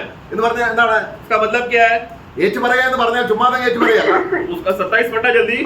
उसी 7वें महीने का 10वां दिन प्रायश्चित का दिन माना जाए, वो तुम्हारी पवित्र सभा का दिन होगा और उसमें तुम अपने अपने जीव को दुख देना. अपने जीव को और अपने प्राण को दुख देना. എന്താണ് അതിന്റെ അർത്ഥം? उसका मतलब क्या है? നമ്മളൊരു പാപം വന്നു പോയാൽ, यानी कि अगर हमारे अंदर से पाप का गलती किया है, तो पाप गलती किया है तो നമുക്ക് ആ മാനസാന്തരം ഉണ്ടാകണം, हमको मन फिरावट होना है നമുക്ക് അതിനെ കുറിച്ച് ദുഃഖവും ഉണ്ടാകണം. और उसके विषय में विलाप होना है. अरे मैंने क्या कर दिया करके बोलकर उसका हृदय टूट जाना है. അപ്പൊ ഇത് നമ്മൾ ചെയ്യുന്നില്ല എങ്കിൽ, ये तो मन फिर रहा है करके बोलते समय में ये बातें नहीं हो रहा है तो ദാവീദിനെ പോലെ പ്രാർത്ഥിക്കാൻ കഴിയുന്നില്ല. तो दाऊद के जैसा 1 साल तक जैसा वो शांत रहा या संगति नहीं कर पाया, ऐसा हालत हो जाएगा. प्रार्थना करने नहीं होगा, फिर അവന്റെ അവസ്ഥ മാറി, उसका परिस्थिति बदल गया, അവന്റെ വേദന മാറി, उसका अभी आगे चलकर उसका दर्द हट गया. അവൻ സന്തോഷത്തോടെ ദൈവത്തെ ആരാധിച്ചു. अभी वो वापस आनंद से प्रभु के साथ आराधना कर पा रहा है. അപ്പൊ ആത്മദമനം എന്നുള്ളത് तो इसलिए अपना जीव को वेदना देना, पश्चाताप करते समय में, അവൻ നിന്നോട് അങ്ങനെ ചെയ്തു പോയി. हे प्रभु मैंने आपके साथ ऐसा कर बैठा प्रभु, എന്റെ ഹൃദയം കഠിനപ്പെട്ടു, मेरा हृदय कठोर हो गया था प्रभु, എന്നിട്ട് നീ എന്നെ സ്നേഹിക്കുന്നല്ലോ. तो भी आप मुझसे प्रेम करते हो. ഞാൻ ആത്മാർത്ഥമായി നിന്നെ സ്നേഹിക്കുന്നു. मैं सच्चा मन से मैं आपसे प्रेम करता हूँ. ഇങ്ങനെ നമ്മൾ ആത്മാർത്ഥമായി വളരെ ഡീപ്പായിട്ട് ദൈവസന്നിധിയിൽ ഇരുന്നു കൊണ്ട് നമ്മൾ ദൈവസന്നിധിയിൽ ഏറ്റു പറയുമ്പോൾ, इसलिए सच्चा मन से पश्चाताप करते हुए प्रभु को मस्जिद में हृदय टूटकर पश्चाताप करते समय में, ഈ പാപം നമ്മളിൽ ആവർത്തിക്കപ്പെടത്തില്ല. तो ये जो किया हुआ गलती और पाप दोबारा नहीं होगा. ഇല്ല, ചുമ്മാ ഏറ്റു പറഞ്ഞാൽ ഇന്ന് പറയും, ഏറ്റു പറയും, ഇങ്ങനെ ചുമ്മാതെ നമ്മൾ എന്ത് ചെയ്യുന്നു? परंतु हमारा आदत क्या हो गया? आज ये गलती करते फिर उसको मानते, अंगीकार करते, बस अंगीकार करते रहते हैं, बस बलि के साथ कोई रिश्ता नहीं है. ദൈവസന്നിധിയിൽ വസ്ത്രമില്ല, परंतु तभी भी उसका हालत क्या है? प्रभु की उपस्थिति में वस्त्र नहीं पहना है उसने, ഒരു സന്തോഷമില്ല. तभी भी उसके अंदर आनंद नहीं है. നമ്മൾ വരുന്നു പോകുന്നു എന്ന് മാത്രമേ ഉള്ളൂ. मीटिंग में आ रहे जा रहे बस കപടഭക്തിയിലേക്ക് നമ്മൾ ജീവിക്കേണ്ടി വരും. कपटी भक्ति का जिंदगी जी रहा है. അതുകൊണ്ട് കർത്താവ് നമ്മൾ ഇടപെടുമ്പോൾ इसलिए प्रभु जब हमारे जीवन में कार्य करते समय ഇത് में നന്നായി പരിഗണിച്ചില്ല എങ്കിൽ, ये बातों को तू सही रीति से तू ध्यान देकर नहीं किया तो അവൻ നിർമ്മലനായിരിക്കുന്നത് പോലെ നമുക്ക് നിർമ്മലനായി കർത്താവിനെ കാണുന്നതിനുള്ള ക്വാളിഫിക്കേഷൻ എന്താണ്? तो जैसा वो निर्मल है वैसा हम लोग को निर्मल बने रहने नहीं हो पाएगा. इसलिए प्रियो, प्रभु को जाकर मिलने का या प्रभु को देखने का जो सबसे बड़ा नियम क्या है? पवित्रता, जिसके बगैर कोई भी उसको देख नहीं सकता. ഈ യാഥാർത്ഥ്യം മനസ്സിലാക്കാതെ ജീവിച്ച ദൈവത്തിന്റെ പുരോഹിതന്മാരായ ഏലിയുടെ 2 മക്കളെ കുറിച്ച് നമുക്കറിയാം. ये तत्वों को ना पहचानते हुए और अपना मनमानी में और कपटी भक्ति में जीने वाला हम एक याजकों को देखते हैं, जो एली के पुत्र लोग. നമ്മളിൽ പാപം വരാം, हमारे देखो प्रियो, हमारे जीवन में पाप आ सकता है, എന്നാൽ ദൈവം നോക്കുന്നത് परंतु परमेश्वर क्या देखता है? അതിന് വേണ്ട രീതിയിലുള്ള പരിഹാരം വരുത്തുന്നുണ്ടോ? वो उसकी रीति जो आज तेरे जीवन में जो गलती हो गया, पाप हो गया, उसका सही रीति से सुधार लाया कि नहीं? सचमुच तूने पश्चाताप करके मन फिरकर सही रास्ते में तू पुनर्स्थापित हुआ है कि नहीं? ये प्रभु देखता है. നോക്കുക, ദൈവത്തിന്റെ സന്നിധിയിൽ അടുത്ത് വരുന്ന ജനത്തിന് പാപപരിഹാരത്തിന്റെ മാർഗം പറഞ്ഞു കൊടുക്കേണ്ട ഏലി തന്നെ പറയുകയാണ്. 1 ശമൂവേൽ 2:25 വാക്യം. दूसरा पहला शमूएल 2:17 पढ़ते समय में जो एली भविष्यवक्ता लोगों को अपने जब लोग गलत रीति से तुम लोग गलती करते समय में कैसा तुम लोग को मन फिर कर आना है, वो सिखाने वाला व्यक्ति अभी उसका हालत देखो क्या हो गया. തന്റെ മക്കളോടുള്ള ബന്ധത്തിൽ अपने പറയുകയാണ്, बच्चों के विषय में भी वो कहता है. 17 पढ़े. इसलिए उन जवानों का पाप यहोवा की दृष्टि में बहुत भारी हुआ, क्योंकि वे मनुष्य यहोवा की भेंट का तिरस्कार करते थे. 2:25 ആണ്. सॉरी 20 ഫസ്റ്റ് ശമൂവേൽ ചാപ്റ്റർ 2:25. 2:25 पढ़े. सॉरी. यदि एक मनुष्य दूसरे मनुष्य का अपराध करे तब तो परमेश्वर उसका न्याय करेगा, परंतु यदि कोई मनुष्य यहोवा के विरुद्ध पाप करे तो उसके लिए कौन विनती करेगा? നോക്കുക, तो भी ഈ മഹാപുരോഹിതനാ നിൽക്കുന്നത്. महायाजक का काम क्या है? ജനം जब लोग जब पाप करते हैं तो അവൻ അതിന്റെ കാര്യത്തിൽ लोगों को पाप कर रहे हैं, तो इसके लिए वो लोगों के बीच में बिचवाई करने के लिए हाँ। का नियुक्ति है महायाजक का. ഇവിടെ ഇപ്പോൾ അത് ഫലിക്കുന്നില്ല. परंतु यहाँ पर अभी वही सेवा जो वो इतने दिनों से सालों से करते आ रहा है, वो सेवा अभी उसको नहीं और करने हो पा रहा है. കാര്യം എന്താണ്? कारण क्या है? നമ്മളവിടെ അതിന്റെ 2:17 മുതൽ വായിക്കുമ്പോൾ 2:17 में जब पढ़ते हैं, 2:17 इसलिए उन जवानों का पाप यहोवा के दृष्टि में बहुत भारी हुआ, യഹോവയുടെ യാഗം. आगे क्योंकि वे मनुष्य यहोवा की भेंट का तिरस्कार करते थे. യഹോവയുടെ യാഗം തന്നെ ഇവർ പാപക്ഷമ കിട്ടാനുള്ള യാഗം തന്നെ ഇതെന്തോ ആണ് ഞങ്ങൾക്ക്. ये लोग ने क्या किया? यहोवा की उपस्थिति में जो बलि करना चाहिए था, जिसके द्वारा उनका पाप का क्षमा हो सकता था, उसी बलि को उन लोगों ने तिरस्कार कर दिया. ഈ പുരോഹിതന്മാരുടെ മക്കൾ എന്തിനാ യാഗം അർപ്പിക്കുന്നത്? याजक के बच्चे भी जब गलती करते हैं, पाप करते हैं, तो वो लोग क्यों बलि चढ़ाते हैं? ആഹാരത്തിന് വേണ്ടി, उनका भोजन के लिए.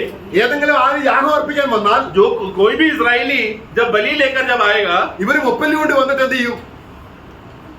മുപ്പല്ലി 3-4 और उसका त्रिशूल लेकर आकर അത് കുത്തിയെടുക്കും. वो ये याजक के बच्चे लोग, ये लोग क्या करते थे? त्रिशूल लेकर आकर वो लोग उसमें से थोड़ा मांस को अपने लिए ले लेते थे. അപ്പൊ നോക്കണം, देखना, യാഗം അവരുടെ പാപപരിഹാരത്തിന് വേണ്ടിയല്ല അവർ കണ്ടത്. मतलब जो बलि जो प्रभु के लिए चढ़ाना चाहिए था और मेरा पाप का हल का शांति का रास्ता है करके, ये बात उन लोग ने वैसा नहीं देखा. പിന്നെ എന്തിനു വേണ്ടി? बल्कि क्यों? അവരുടെ ശരീരത്തിന് ഇഷ്ടം പോലെ തിന്നാൻ വേണ്ടിയാണ്. बल्कि अपने शरीर में मैं आज एकदम अच्छा तगड़ा मांस खाया, ऐसा खुशी और उल्लास करने के लिए, मनोरंजन के लिए था. നമുക്ക് എത്രയോ പേരാണെന്ന് അറിയാമോ യേശുവിന്റെ നാമത്തിൽ സ്നാനപ്പെട്ടിട്ട് യേശു മരിച്ചത് എന്താണെന്നും പാപത്തോടുള്ള ബന്ധത്തിൽ കർത്താവ് ഡീൽ ചെയ്ത് മനസ്സിലാക്കാതെ വെറും ഭൗമിക നന്മയ്ക്ക് വേണ്ടി യേശുവിന്റെ പേര് പറഞ്ഞ് നടക്കുകയാണ്. आज भी देखो प्रियो, दुनिया में देखो कितने सारे विश्वासी है करके बोल रहे, यीशु का नाम में उन्होंने बपतिस्मा भी ले लिया, सब कार्रवाई उन्होंने बाहर रीति से किया, लेकिन प्रभु का जो पाप का क्षमा का सही अर्थ ना जानते हुए प्रभु को दुख वेदना सहना पड़ा ताकि मुझे पाप का क्षमा मिले, ये बात को ना ऐसा समझते हुए अपना मनोरंजन के लिए, अपना फायदे के लिए यीशु का नाम लेकर वो लोग घूम रहे हैं. ഏലിയുടെ മക്കൾ എന്ത് ചെയ്യണമായിരുന്നു? एली के बच्चे क्या करना चाहिए था? കർത്താവേ, हे प्रभु, ഞാൻ നിന്നോട് പാപം ചെയ്തു, मैंने आपके खिलाफ पाप किया. നീ ക്രൂശിൽ വന്ന് മരിക്കുന്നതിനുള്ള ഒരു സാദൃശ്യമായിട്ട് आप जो एक दिन आकर मेरे लिए, मेरे पापों के लिए बलि जो होने वाले थे, उसका छाया के रीति से जो ये बलि था, ഞാൻ ഈ ആടിനെ നിനക്കായി യാഗം അർപ്പിക്കുന്നു. वो उस बलि को मैं याद करते हुए आज मैं अभी एक बलि चढ़ाता हूँ. അത് അവർ ചെയ്തില്ല. ऐसा वो लोग ने नहीं किया. അപ്പോൾ ആ യാഗത്തെ മനസ്സിലാക്കാതെ ഏറ്റു പറഞ്ഞാലും ഫലമില്ല. तो प्रियो, क्रूस में एक दिन मसीहा आके मरेगा करके वो बात का बोध्य का एहसास जो पुराने नियम के लोगों ने नहीं किया, तो भले हजारों बलियां भी कर दे तो भी उन लोगों को पाप का क्षमा नहीं मिलेगा. ക്രിസ്തുവിന്റെ ക്രൂശ് മരണത്തെ मसीह का क्रूस का मृत्यु വെറും ഭോജനപരമായ കാര്യത്തിന് വേണ്ടി മാത്രം ഉപയോഗിച്ചാൽ, केवल भोजन के फायदे के, भोजन मिल रहा है, चलो खाना मिल रहा है बोलकर ऐसा सोचकर बलि के पीछे भाग रहा है, तो भी അവർക്ക് വരുന്ന നാശം ഭയങ്കരമാണ്. ऐसे लोगों के ऊपर आने वाला बर्बादी बहुत बड़ा है. ഇവിടെ ഏലിയുടെ മക്കൾക്ക്, ഏലിക്കും ഏലിയുടെ മക്കൾക്കും എന്താണ് സംഭവിച്ചത് അടുത്ത നമ്മൾ വായിക്കുന്നുണ്ട്. नीचे बढ़ते समय में एली और उसके बच्चे के ऊपर आया और विपत्ति और नाश के बारे में पढ़ते हैं. 2-ാം അധ്യായം 12 മുതൽ 16 വരെയുള്ള വാക്യങ്ങൾ നമ്മൾ വീട്ടിൽ പോയി വായിക്കണം. दूसरा अध्याय का 12 से 16 आप लोग घर पे पढ़ लेना. ദൈവം അവരോട് പറയുന്നുണ്ട്, നമ്മൾ വായിക്കണം, നമുക്ക് സമയമില്ലാത്തതുകൊണ്ട് अभी വായിക്കണം. समय बचाने के लिए मैं बस बता रहा हूँ. അവിടെ ഏലിയുടെ മക്കൾ എന്ത് ചെയ്തു? एली के बच्चों ने क्या किया करके वहां पर हम देखते हैं. ഈ യാഗപീഠത്തിൽ പാപപരിഹാരത്തിനുള്ള യാഗപീഠം വെക്കുമ്പോൾ जब लोग जब पाप बलि के लिए जब बलि लेकर वेदी के ऊपर रखते थे और आग जब जलते रहता था, ആ മാംസത്തിൽ നിന്നും മേധസ് വേർപെടണം. तब वास्तव में क्या होना चाहिए? जब भी वेदी में एक मांस या मांस जब जलते रहते समय में उस मांस के अंदर जो चर्बी जो जल रहा है, वो चर्बी उस मांस से अलग हट जाना चाहिए. ഇതെന്തിനെ കാണിക്കുന്നു? ये क्यों दिखाता है? യാഗത്തിന്റെ മഹത്വം മുഴുവനും ദൈവത്തിനാണ്. क्योंकि बलि वो मांस जब चर्बी जब बलि वेदी में जलते समय में वो लोग क्या मान रहे हैं? ये बलि का सारा आदर परमेश्वर को मिले, क्योंकि जो वेदस जो चर्बी जो है महिमा को दिखाता है. ദൈവം പറയുകയാണ്, परमेश्वर कहता है, പാപം ചെയ്ത വ്യക്തിയോട് ഞാൻ കരുണയും കൃപയുള്ളവനാണ്. मैं जो कोई भी पाप किया है अगर उसने बलि लाया तो मैं दयालु और प्रेमी प्रभु हूँ. ഈ യാഥാർത്ഥ്യം മനസ്സിലാക്കാതെ കുറെ മൃഗങ്ങളെ അർത്ഥത കൊണ്ട് അവര് പാപം പരിഹരിക്കപ്പെടുകയില്ല. तो ये बोल, अरे परमेश्वर पाप कर क्षमा करने वाला, पापों को क्षमा करने वाला परमेश्वर है करके ऐसा बात का बोध ही नहीं है. बस आकर थोड़ा बलिया चढ़ा रहे, थोड़ा रीत रिवाज कर रहे, तो उसको नहीं समझ में आया वो बलि गलत रीति से कर रहा है. ഇതുപോലെ തന്നെ इसी रीति से പുതിയ നിയമത്തിലും ഇതേ അർത്ഥത്തിലാണ് നമ്മൾ नए വായിക്കുന്നത്. नियम में भी प्रियो यही तत्वों को हम देखते हैं। യേശു കർത്താവ് രക്ഷിതാവും കർത്താവുമായി സ്വീകരിച്ചു. यीशु मसीह को उद्धार करता, तू ही मेरा प्रभु है, उद्धार करता है, आपने मान लिया। ഏലിയുടെ മക്കൾ ചെയ്തതുപോലെ परंतु आगे चलकर जैसा लेवी के बच्चों ने किया, എന്ത് ചെയ്യുന്നറിയാമോ? क्या करते हैं? നമ്മുടെ എബ്രായ ലേഖനം इब्रानियों का पुस्तक അതിന്റെ 10-ാം അധ്യായം 29-ാം വാക്യം വായിക്കുമ്പോൾ 10 का 29 में हम पढ़ते हैं, तो सोच लो कि वह कितने और भी भारी दंड के योग्य ठहरेगा, जिसने परमेश्वर के पुत्र को पाँव से रौंदा और वाचा के लहू को जिसके द्वारा वह पवित्र ठहराया गया था अपवित्र जाना है और अनुग्रह के आत्मा को अपमान किया है। നോക്കുക, എന്താണ് നമ്മൾ പാപം ഏറ്റു പറയാറുണ്ടോ? या क्या हम लोग पाप का अंगीकार करते हैं? क्या ക്രിസ്തുവിന്റെ ക്രൂശിനെ നോക്കാറുണ്ടോ? क्या मसीह ने हमारे लिए कलवरी क्रूज में जो बलि हुआ, उस बलि को देखते हैं? क्या ദൈവത്തിന്റെ ആത്മാവിനെ ദുഃഖിക്കുന്നുണ്ടോ? കാരണം क्या प्रभु का आत्मा को हम शोक करते हैं? क्या ക്രിസ്തു നമ്മുടെ പാപത്തിന് വേണ്ടി ചിന്തിയ രക്തത്തെ അവഗണിച്ചാൽ ഉടനെ തന്നെ ആത്മാവിനെയും നമ്മൾ നിന്ദിച്ചു. जो कोई भी प्रभु यीशु मसीह ने हमारे लिए क्रूज में जो बलि किया हुआ उस लहू का मूल्यता नहीं देता और उसको पैर से रोक देता है, तो वो तुरंत आत्मा का भी अपमान करता है। യേശുവിന്റെ രക്തം നിയമരക്തമാണ്. देखो, यीशु मसीह का लहू वाचा का लहू है। നാം ഈ രക്തത്തിന്റെ ബേസിലാണ് നമ്മൾ ആരാധിക്കാൻ വരുന്നത്. हम लोग ये लहू प्रभु ने बहाया है, उसके आधार पर ही हम लोग आराधना में आते हैं। പക്ഷെ അതിന് യാതൊരു വിലയുമില്ല. परंतु उसको रोक दिया, मतलब क्या? उसका कुछ भी मूल्यता हमने नहीं रखा। അതുകൊണ്ട് കൊരിന്ത്യയിലുള്ള വിശ്വാസികൾ हे कोरिन्थियों के विश्वासियों, ഈ മേശയ്ക്ക് പ്രാധാന്യം കൊടുക്കാതെ तुम लोग ने ये मेज को तुम लोग मूल्यता ना देते हुए ഭൗമിക ഭക്ഷണത്തിന് വില കൊടുത്തു. तुम लोग शारीरिक भोजन के लिए तुम लोग ने आकर चलो आज क्या खाना लाया बोलकर शारीरिक भोजन के लिए लोग समय बिताने लगे। ഇത് പൗലോസ് കേട്ടപ്പോൾ വിളിച്ചു പറയുകയാണ്, तो ये बात जो जब पौलुस ने सुना तो वो पहला कोरिन्थी 11 अध्याय उसके बारे में लिखता है, നിങ്ങൾ കൂടി വരുന്നത് क्या तुम्हारा इकट्ठा होना അനുഗ്രഹത്തിനായിട്ടല്ല, आशीष के लिए नहीं है, ശിക്ഷാവിധിക്കായിട്ട്. बल्कि न्याय के लिए तुम लोग इकट्ठा हो रहे हो। കാരണം ക്രിസ്തുവിന്റെ യാഗത്തിന് ഒരു പ്രാധാന്യം കൊടുക്കും. क्योंकि प्रभु का मेज जो मूल्यता था वो मेज को ना देते हुए वो लोग प्रभु के भोज को ज्यादा मूल्यता देने लगे। നമുക്ക് സന്തോഷമില്ലാത്തത് എന്താണ്? हम लोग को आनंद क्यों नहीं है? ഈ ക്രിസ്തുവിന്റെ ക്രൂശനെ നമ്മൾ വേണ്ടതുപോലെ കാണുന്നില്ല. प्रभु का क्रूस का जो बलि जो हुआ है उसका सही गंभीरता का अर्थ हम लोग उसको मूल्यता नहीं दे पा रहे, नहीं दे रहे। इसके लिए നമ്മളിൽ ഒരു പാപം വന്നാലും अगर हमारे अंदर से हम सोचो कि हमसे पाप हो गया, നാം അത് കർത്താവിന്റെ അടുക്കലേക്ക് വന്നിട്ട് तुरंत हम लोग को प्रभु की उपस्थिति में आना है, ആ പാപാവസ്ഥയിൽ വന്നിട്ട് उसी पाप का दशा में आना है, ക്രിസ്തുവിന്റെ അടുക്കൽ വന്നിട്ട് प्रभु के पास आना है। കർത്താവേ ഞാനത് ചെയ്തു പോയി, ये प्रभु मैं कर बैठा, ആ ചെയ്ത പാപം ഏറ്റു പറയാം. और जो किया हुआ पाप को उसको मानकर अंगीकार करना है। എന്നാൽ ആ പാപത്തിന് വേണ്ടി और फिर क्या मानना है कि ये पाप के लिए जो मैंने अभी किया, നീ ക്രൂശിൽ കയറി. आप क्रूज पे 2000 साल पहले चढ़कर इसका बदला आपने लेखा दे दिया है। നീ എനിക്ക് വേണ്ടി നിലവിളിച്ചു, तू उस दिन क्रूज पे तू मेरे लिए रोया, നീ എനിക്ക് വേണ്ടി പ്രാർത്ഥിച്ചു. तू मेरे लिए विनती किया। അങ്ങനെ അവന് മരണത്തോട് ഏകീഭവിച്ചു. ऐसा प्रभु के क्रूज के मृत्यु के साथ एक हो जाना है, നമ്മൾ എന്തായി തീർന്നു? तब क्या होगा? നമ്മുടെ സന്തോഷം തിരികെ. हमारा आनंद। देखो ये विश्वासी बन जाने की बात है। विश्वासी बन जाने के बाद गलती हुआ, पाप कर बैठा तो करने वाली बात है। तो पाप करने की वजह से क्या हो गया? प्रभु से दूर होने की वजह से जो खुशी था वो चला गया। लेकिन ये रीति से प्रभु जब मैं अपना गलती मान लेता हूँ और सही रीति से प्रभु का बलिदान पहचानता हूँ तो वापस मुझे उद्धार का और वो खुशी का आनंद मुझे वापस मिल जाता है। കർത്താവിനെ കാണണ്ടേ? प्रभु को देखना है कि नहीं? ഈ ഹൃദയത്തിൽ കിടക്കുന്ന പാപമായിട്ട് കർത്താവിനെ പറയാൻ കാണാൻ പറ്റില്ല. परंतु हमारे हृदय में अभी भी वो किया हुआ पाप का वो भाग अभी भी अंदर ही, पाप अभी भी अंदर ही है। ऐसा पाप को अंदर रखकर हम लोग प्रभु को कैसे मिलने जाएंगे प्रियो? നമ്മുടെ ഭക്തിയിൽ कपटी में നാം ആത്മാർത്ഥമായിട്ട് കർത്താവിന്റെ അടുക്കലേക്ക് വരാം. ऐसा ना होते हुए सच्चा मन से साथ, शुद्धता के साथ, सच्चाई मन से हम लोग को प्रभु के स्थिति में आना है। പാപത്തോടെ വരണം. मतलब अगर मैंने पाप कर बैठा तो ऐसी हालत में प्रभु के पास आना है, ക്രിസ്തുവിന്റെ അടുക്കൽ വരണം. मसीह के पास आना है, പിതാവിന്റെ അടുക്കലേക്കല്ല, पिता के पास नहीं जाना है, കർത്താവിന്റെ അടുക്കൽ വരണം. प्रभु के पास आना है। കർത്താവ് ഞാൻ പാപം ചെയ്തു, हे प्रभु मैंने पाप कर बैठा, ഞാൻ നിന്നോട് ഏറ്റു പറയും. मैं ये बात मानकर मैं अंगीकार करता हूँ प्रभु, നീ എനിക്ക് വേണ്ടിയുണ്ട്. आप मेरे लिए तो है ना। അങ്ങനെ കർത്താവുമായി സമാധാനത്തിലായാൽ ऐसा एक बार प्रभु के साथ मेल मिलाप और शांति मिल गया तो നമ്മളെ വിളിച്ചുകൊണ്ട് കർത്താവ് പിതാവിന്റെ അടുക്കലേക്ക് तब വരും. प्रभु क्या करेगा? वो हमें लेकर पिता के पास जाएगा। Praise the Lord. हमें ഓ എത്ര സന്തോഷം. कितना बड़ा आनंद है प्रियो। ഇത് നമ്മൾ സീരിയസ് ആയി എടുത്തില്ലായെങ്കിൽ परंतु इस विषय का गंभीरता को नहीं समझते हुए നമ്മുടെ ജീവിതം വെറും കാപട്യം മാത്രമാണ്. तो फिर वो विश्वासी अपना जीवन को बस कपटी भक्ति में जी रहा है। പഴയ നിയമത്തിലെ പുരോഹിതന്മാർ जो पुराने नियम के याजक लोग അവർക്ക് ദിനം പ്രതി അവർക്ക് പാപയാഗം ചെയ്യണമായിരുന്നു. उन लोग को रोज, क्योंकि इजरायली लोग क्या करते थे, रोज अपना गलती को मानने के लिए आते, इसलिए रोज उनको पाप का बलि वेदी में चढ़ाना पड़ता था. എബ്രായ ലേഖനം 7:27 വാക്യം വായിക്കുമ്പോൾ इब्रानियों 7:27 जब हम पढ़ते हैं, 7:27, അവിടെ ഒരു പ്രത്യേക योग्य के समान हाँ।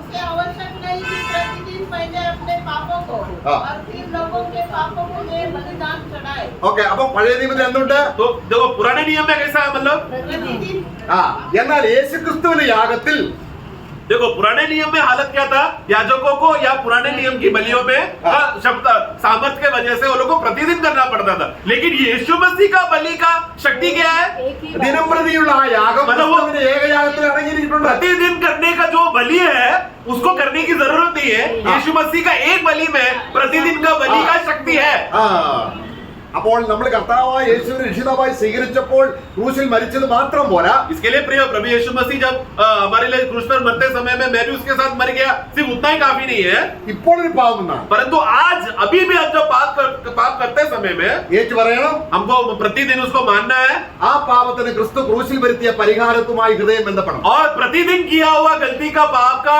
जो बलि जो प्रभु यीशु मसीह ने क्रूस में एक बार में कर दिया है, उस बलि के साथ मेरा हृदय एक हो जाना है. അങ്ങനെ മരണത്തോട് ഏകീഭവിച്ചാൽ जैसा हमने रोमियो का 6 में पढ़ते कि उसकी मृत्यु के साथ जो एक होते हैं, പുനരുദ്ധാനത്തിൽ पुनरुद्धान में भी നമ്മൾ നിഷ്കളങ്കരാണ്. हम लोग तभी निष्कलंक रहेंगे, നാം ഉടുക്കപ്പെട്ടവരാണ്. मतलब हम लोग कपड़े पहने हुए हालत में रहेंगे നമ്മുടെ ഹൃദയം സന്തോഷിക്കും. और हमारा हृदय आनंद करेगा, നമ്മുടെ ഹൃദയം ആത്മാവിൽ നിറയും. हमारा हृदय आत्मा से भर जाएगा, അപ്പോൾ കാപട്യമില്ല. तब कपट ही नहीं रहेगा. നമ്മൾ എബ്രായ ലേഖനം 10:11 വായിക്കുമ്പോൾ इब्रानियों 10:11 में हम पढ़ते हैं, और एक याजक तो खड़े होकर प्रतिदिन सेवा करता है हाँ। और एक ही प्रकार के बलिदान को हाँ। जो पापों को कभी भी दूर नहीं कर सकते बार बार चढ़ाता है.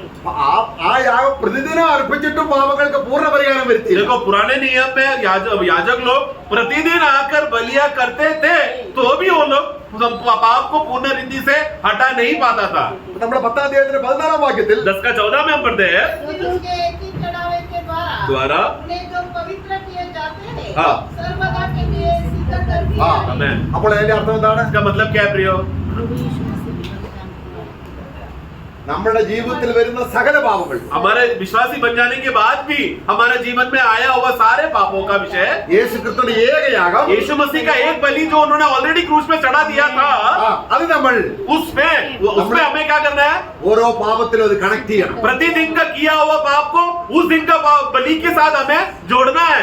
അപ്പോൾ तब അവൻ നിർമ്മലനായിരിക്കുന്നത് പോലെ जैसा वो निर्मल शुद्ध और पवित्र है, നമ്മൾ നിർമ്മലൻ. वैसा हम भी उसके समान निर्मल और पवित्र बन जाएंगे, കാരണം അവന്റെ രക്തം क्योंकि उनका लहू നിർമ്മലമാണ്, निर्मल है, പവിത്രമാണ്, पवित्र है, നിർദോഷമാണ്. निर्दोष है. അത് അത് ക്രിസ്തുവിന്റെ ആ വിശുദ്ധി. और यीशु मसीह का वही पवित्रता, അതിനാണ് ക്രിസ്തുവിനെ ധരിപ്പി. इसलिए हम कहते हैं, वचन में पढ़ते हैं कि मसीह को तुम धारण करो.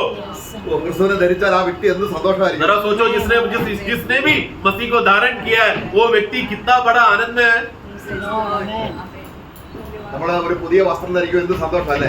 सोचो हम लोग जब नया कपड़ा, एक नया शर्ट या पैंट, नया साड़ी लेकर आकर पहनते हैं, तो उस दिन कितना आनंद है ना, अरे आज नया ड्रेस पहन रहे हैं.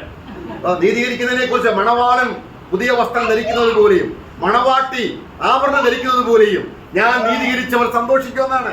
वचन में जैसा हम देखते हैं कि धर्मी ठहराने के विषय में वचन को ऐसा तुलना करके बताया, धार्मिकता का दिन का मानो ऐसा है कि जैसा दूल्हा शादी के दिन में दूल्हा एक नया वस्त्र पहन लिया है और दुल्हन ने अच्छा उसने अपने आप को अच्छा अलंकार करके शुद्धता से वो आई है, वैसा रहेगा धर्मी ठहराने का अवस्था. അവൾ ആരാധിക്കാനായിട്ട് വരുമ്പോൾ इसलिए प्रियो, खास रीति से जब हम लोग आराधना करने आते हैं, നമ്മൾ അടുത്ത് വരിക. हम लोग सब प्रभु के निकट आ रहे हैं. നമ്മുടെ സഭയിലുള്ളവർ മാത്രമല്ല, केवल अभी सिर्फ हमारा स्थानीय नासिक मंडली ही नहीं, നമ്മൾ ദൈവം ശ്രദ്ധിക്കണം. एक बात ध्यान रखना, നമ്മുടെ ആരാധന ചെറിയ ആരാധനയല്ല. आराधना एक छोटा झुंड बस एक ही लोकेशन में एक ही लोग इकट्ठा हो रहे एक समय में, ऐसा नहीं है. സ്വർഗം തുറക്കുന്ന സമയമാണ്. क्योंकि आराधना में आते समय में आत्मिक दुनिया में क्या हो रहा है, हमारा वो स्थानीय मंडली का आत्मिक द्वार आत्मा की और स्वर्ग की ओर खुल रहा है. അതിനിടയ്ക്ക് ഒരാൾ വസ്ത്രമില്ലെങ്കിലോ तो पूरा बड़ा दरबार, बड़ा करोड़ों विश्वासी आत्मिक दुनिया में सब लोग साथ में रहते समय में एक जन नंगा बैठा है वहां पर, क्या होगा हालत?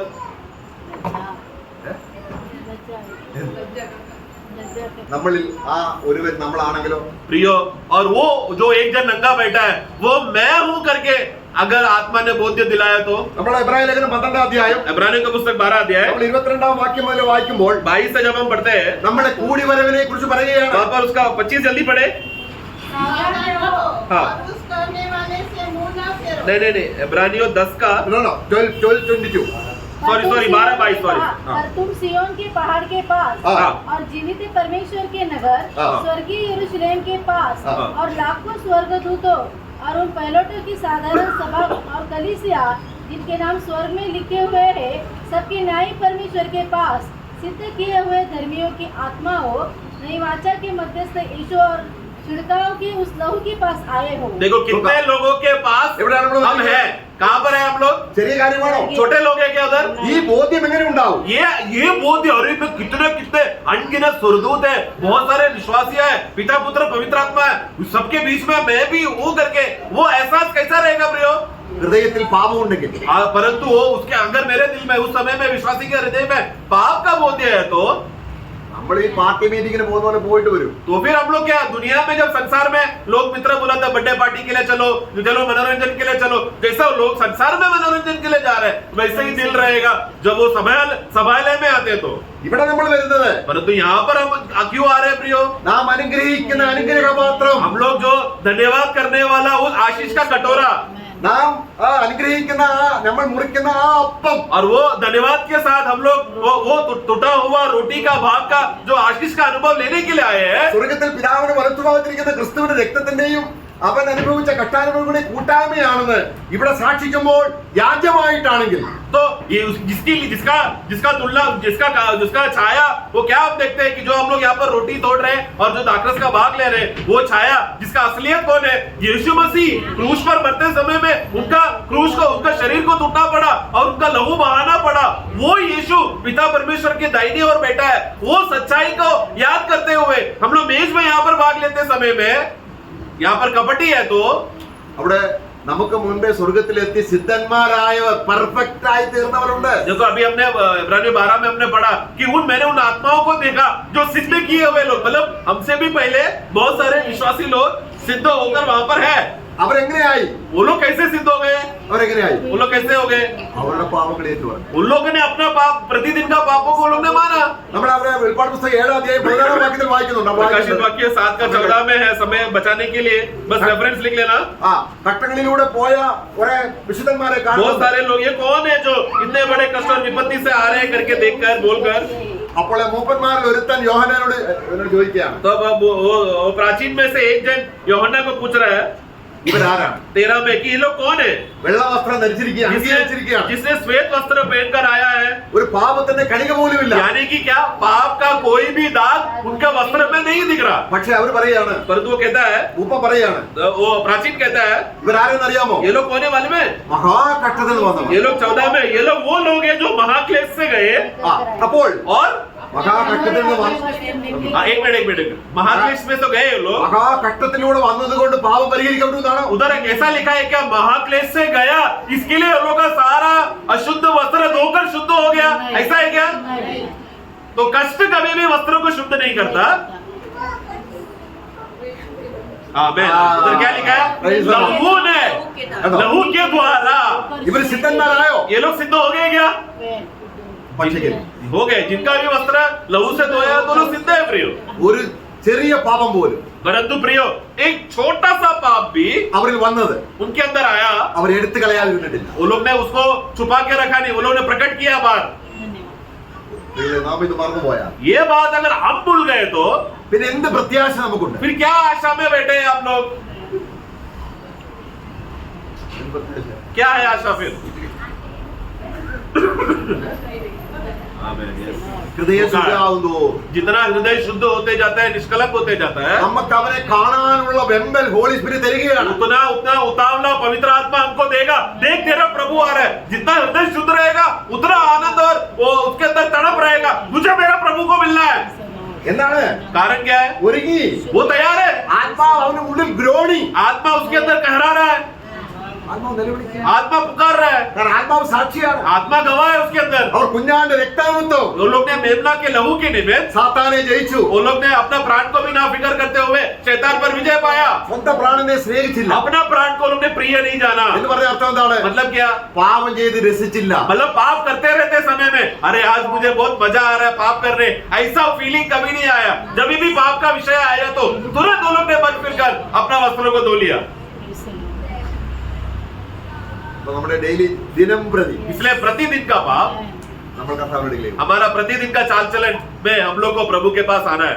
നമ്മൾക്ക് പ്രിയമുള്ളവർ, ഇത് ഒരു തട്ടിപ്പ് പരിപാടിയല്ല. प्रियो, ये कोई मैं विश्वासी बन गया मैं स्वर्ग में जा रहा हूँ, अभी मैं थोड़ा टेक्निक लगाता हूँ, थोड़ा मैं उधर इधर का काम करके बस पवित्र जीवन कैसे भी जी लूंगा बोलकर टेक्निक ढूंढने का रास्ता नहीं है ये। തന്റെ സഭയെ अपना मंडली को കറയും ചുളുക്കവും മാലിന്യമില്ലാതെ सब प्रकार का दाग जूरिया और सब प्रकार का अशुद्धता से उसको निष्कलंक करके शुद्ध करके തേജസ്സോടെ നിർത്തേണ്ടത് एक महिमादायक कलीशा प्रस्तुत करने के लिए ആത്മാവ് വന്നിരിക്കുക. आत्मा आया है। പരിശുദ്ധാത്മാവ് ലക്ഷ്യം എന്താണ്? पवित्र आत्मा का लक्ष्य क्या है प्रियो? നമ്മളെ തേജസ്സോടെ നിർത്തുക. कि हम सबको महिमा से भरकर प्रभु के साथ खड़ा करें। കാൺമീൻ, നാം ദൈവമക്കൾ എന്ന് വിളിക്കപ്പെടുക. देखो पहला यूहन्ना 3 है कि देखो हम लोग परमेश्वर का संतान कहलाया जाना कितना बड़ा भाग्य और धन्य अवस्था है प्रियो। നാം അങ്ങനെയാവുന്നു. और हम ऐसे ही है। ഈ സൗന്ദര്യം ലോകത്തിന് അറിയില്ല. ये सुंदरता और ये खुशी संसार नहीं जानता। അപ്പോൾ ഏറ്റവും വലിയ ഭാഗ്യം എന്താണ്? सबसे बड़ा धन्य कौन है? लेकिन जिसका धन्य है वे जिसका पाप का क्षमा और अधर्म को ढाका गया है, ढापा गया है।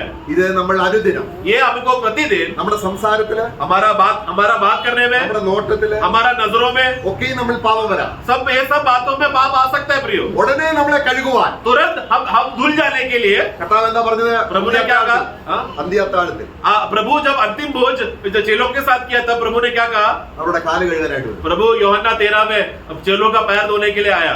എന്താ അത്? वो क्या है? അവർ കുളിച്ചവരാണ്. तो वो लोग तो पहले नहाकर आए थे, എല്ലാ പാപവും ക്ഷമിക്കപ്പെട്ടു. मतलब संपूर्ण पाप का क्षमा उनको मिल चुका है, ശുദ്ധരാണ്. वो लोग सिद्ध है। പക്ഷെ അത് പോരാ. परंतु उतना उधर ही इतना ही नहीं, ഡെയിലി प्रतिदिन ഞാൻ പത്രോസേ നിന്റെ കാല് കഴുകാൻ हे पत्रोस अगर आज मैंने तेरा पैर नहीं धोया तो तेरे साथ मेरा कोई संगति नहीं। നമ്മളെ കർത്താവ് ഈ നിലയിൽ നമ്മുടെ ജീവിതത്തിൽ സ്വാധീനതയുണ്ടോ? क्या इस रीति से प्रभु आकर मेरे पैर धोकर और एक पर्सनल संगति का अनुभव क्या हमारे आपको प्रभु के साथ है क्या प्रियो?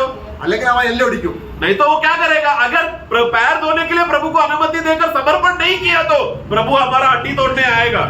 സ്കൂട്ടറിൽ നിന്ന് വീഴ്ച കാലൊടിക്കുന്നല്ല. मतलब आप स्कूटर चला के जा रहे थे, अचानक एक्सीडेंट हो गया, पैर टूट गया, वो मैं नहीं बोल रहा हूँ मैं। നിത്യമായ ഒരു ഞെരുക്ക് എന്ന് പറഞ്ഞാൽ ദൈവം സന്തോഷം. जैसा दाऊद का जीवन में हड्डी टूटने का अनुभव, मतलब क्या 1 साल तक वो विलाप कर रहा है, दुखी निराश है, कोई भी संगति का आनंद नहीं, वैसा अवस्था विश्वासियों के जीवन में आएगा।